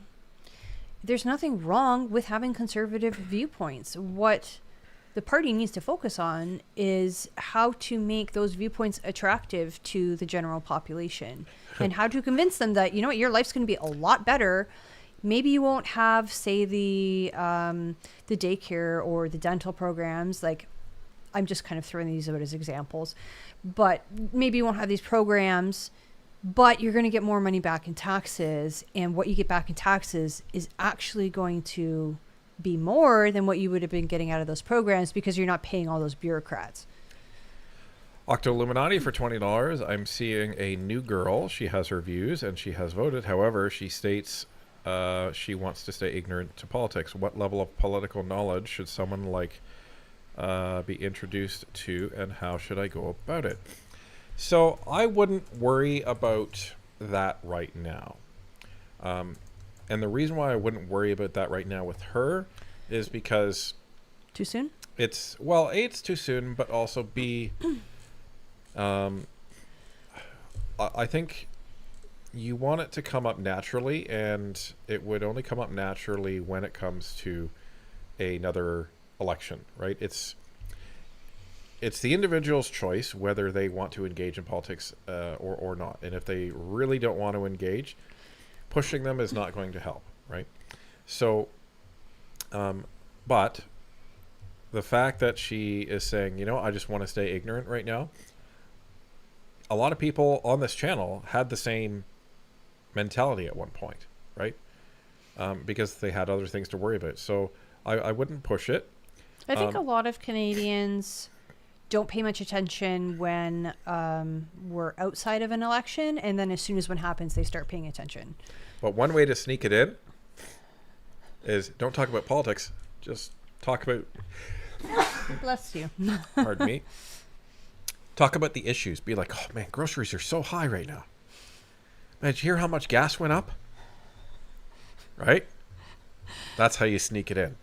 And then, when it is time to talk about election, they've already heard about the issues. And then be like, okay, so, we need to think about voting, honey. And, there's this guy, his name's Pierre, and he knows how to address the grocery prices, and he knows how to address this. So that's a way to kind of sneak it in, because whether they like politics or not, they're going to be concerned about the actual issues. So start there. That's what I would recommend. And I guess just for my comment, I suppose it really depends on what your goals for the relationship are. If you want to be with this individual long term, or perhaps you are considering that, do you care if they have the same political views as you? For some people, that might be a deal breaker. Like, I know for us, we needed to be on the same page, generally speaking, even though you voted Liberal that one time. But we needed to be on the same page, generally speaking, because we wanted that traditional family, that traditional man working, mom stays at home and raises the children, or in our case, the one child. So for compatibility for our lives, we needed to be politically compatible. So at least you're already ahead of the game in that she's not a liberal. So that's, I guess, a good thing. Goko90 for $5. Anyone that believes the only government appointed people can own shovels eats crayons for breakfast. There you go. And Savage but Sincere for $5 kept being called MAGA because I support Pierre, and now I say thanks. I am the most amazing gal around. Oh, that's amazing. I'm Awesome. stealing that. They go silent quickly. And Devil's Dog, member for 15 months. You have to be 18 to get a pal. Thank you very much. Cool. Thank you. So I wasn't crazy. Kathy for $5. A lot of teenagers and young kids have MH issues, mental health issues, and I blame the COVID vaccines. My daughter is going through it too. Lee Busby for $2. Tough. Do you two have a drone license? If so, is it worth it? I do not, so I don't know. Myron Ends for $5. You keep doing a great job for bringing truth. Keep at it. Thank you very much. Adam Canadian for $20. Do you think if people don't turn in their guns that they wouldn't renew their PAL and force people to suddenly be illegal gun owners, them coming for them? This would be disgusting, but I wouldn't put it past them. Thanks, guys. That's a good point. I didn't even realize that they expired, to be perfectly honest. I just thought, if you get in trouble with the law, then I think that's a kettle gone. of fish that they don't want to get into. Yeah, maybe. Well, and the crazy thing is the criteria for what's a banned gun and what's not just seems to be like, oh, well, that one looks scary, we should ban it. Yep. Peter G. Juchak for 26 months. How is it going for the process to be a Canadian media provider? So we're in the paperwork process, so there's nothing exciting to report yet. Jessica Van Luke for $7. Maybe while you're in Calgary, you can finally do an in-person interview with Harper since she's based there. That would be awesome. It'd be great to meet her. So, with Stephen Harper or Mrs. Harper, we will invite her and them to the event. That would be awesome. Cindy for $2. How could this government be ended in less than 3 years? Because it's a fragile majority. So if enough people on the Liberal side resign and have to go to by-elections, and then people vote in Conservatives or Bloc or whatever it happens to be instead. Here's a hypothetical situation. Carney bombs on the Kuzma deal. Nothing gets better, this is not a hypothetical, but nothing gets better. People realize that nothing's getting better. People realize that the Liberals are doing absolutely jack for this country. Maybe a couple scandals come out that look really, really bad, and the Liberals are being seen to shutting them down in committee and preventing them from being investigated. That looks very bad for the general public, and some of the older Liberals say, you know what, I don't want to be associated with this stuff. I'm resigning my seat. Thank you very much. And then they lose a couple of MPs just for resignations, go to by-elections. All of a sudden, a non-confidence motion is introduced by the opposition party because popularity is falling, trust in the government is going down, and then bang, you have a vote of non-confidence in this government, and it falls, it goes to an election. There you go. They could also resign themselves. The government can dissolve Parliament on its own, either because maybe they think that they'll get like a bigger majority, or maybe there's a scandal so bad that that's the only option. Like there's a few things that theoretically could happen. Yep. Sean for $2.79. Our king is going to cozy up with Trump. Yeah. And Peter Witten for $5. Anybody with RSPs with a major bank is invested in Brookfield. I did and had no idea, but that's not my thing. Yep. And again, like most people don't really know what precise companies that they're invested with. 100%. You just go to the bank or you go to the financial advisor and be like, here's my money, please invest it. So it's good for him. Member for 9 months. Thank you very much. Hi, Silent Watcher. I learned so much. What happens when Pierre becomes PM? How could he remove the Chinese spies in our policing? So they can do a couple things. They can pass some legislation. They can make some directions. What they will be doing is most likely appointing a new commissioner, the RCMP, and that new commissioner will be given marching orders to clean everything up. They could reorganize the intelligence service. They could do a whole heap of things in order to actually get this this stuff moving. So there's a lot of different things that they could do. Thank you for the question. Thank you for watching. Andrew Wolkowicz dropping 2 Northern Perspective memberships. Thank you very much for that. And Daddy Boone Don for $2. Thank you for your investigative reporting. Thank Our pleasure. you. Jessica Van Luke for $7. One thing you guys can do is interview candidates that already won their nominations, like Ellen Harper, Sean Lilly, and others to win these ridings. And and that's the plan. That has been a practice of us. Yep. Yep, because we don't interview when they are doing a nomination race, just because, well, we don't want it to be confusing for people. So say like we have Bob on the show and Jim ends up actually being the candidate, when people are like, oh, but Bob was on Northern Perspective, why isn't his name on the ballot? So that's one of the reasons why we don't do that. Also, we don't want to show like preferential treatment to one candidate over another. Because we believe in democracy. Yes. And a lot of the interviews actually happen on constituency weeks, and that way they don't get lost in the shuffle, because if something breaks in Parliament, then it's a disservice to the person that actually comes on the show. So I would expect more interviews on the constituency weeks. Myron ends for $100. Thank you very much for that. The East needs to be lowered in ratio for the vote count. It could just simply be based on percentage rate rather than the sheer number of votes. So if you have 20% of a vote based on the population versus the same thing in a smaller province, it should be equal. So yeah, that's more, that would almost do away with first past the post, I think, unless you're talking total number of seats, and in which, there's definitely room for a discussion on this. I think there's definitely issues from a voting perspective, especially from a Senate perspective, that are deservedly needing conversations to equalize what is in the West versus the East. I think that is a legitimate conversation. This just come from someone like objectively being in Ontario. So there's definitely room to make some adjustments, and I think it's high time that we do.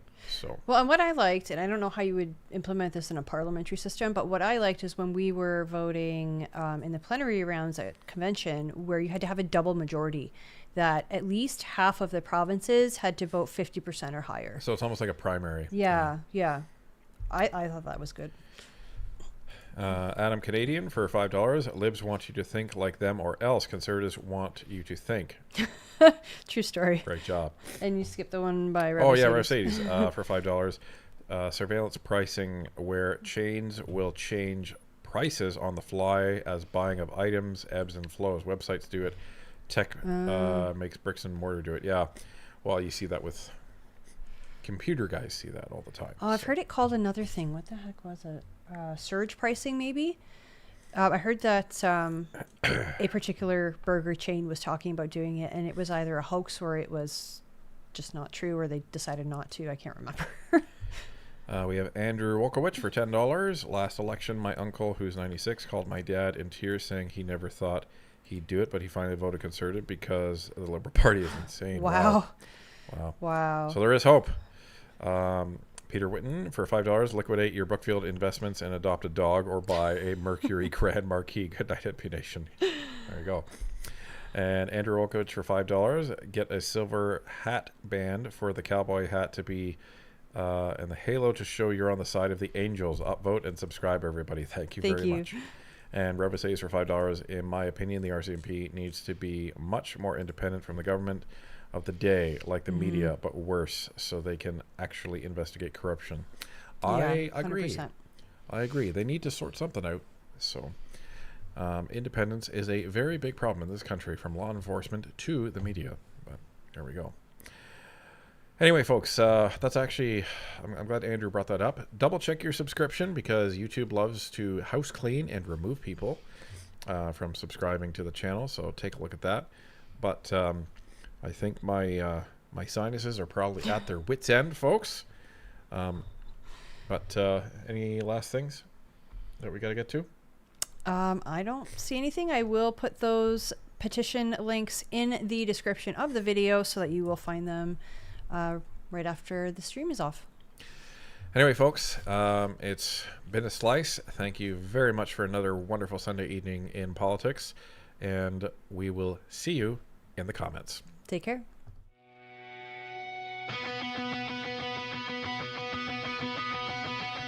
Our fathers fought so our voices could be free. That thought and conscience would not bow to decree those rights and do.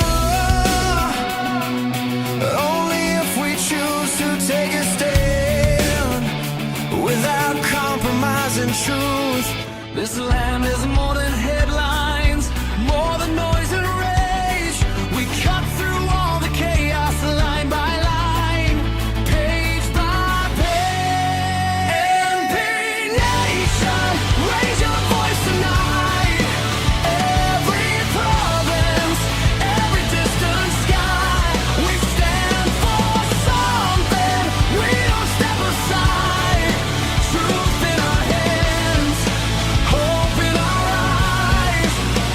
NP Nation, this is where we rise. No corner of this country stands alone. What we ignore still shapes the road back home. Power grows when people step aside. We move forward, NP nationwide. From the coastline to the prairies, mountain shadow, harbor rain. We carry all these stories, turn the fear into a flame. NP Nation, raise your voice tonight. Every province, every distant sky, we stand for something. We don't step aside. Truth in our hands, hope in our eyes. NP Nation, this is where we rise. We've been bruised, but we're breathing. Yeah, the work cuts deep. Still we answer every morning for the true north, strong and free. Canada, you're worth the struggle. Every question, every call. We're exhausted, but we're upright. We refuse to watch you fall. NP Nation, raise your voice tonight. Every province, every distant sky, we stand for something. We don't step aside. Truth in our hands, hope in our eyes. NP Nation, this is where we rise. Freedom thrives when truth is on our side. When we resist despair and the power that divides, so we step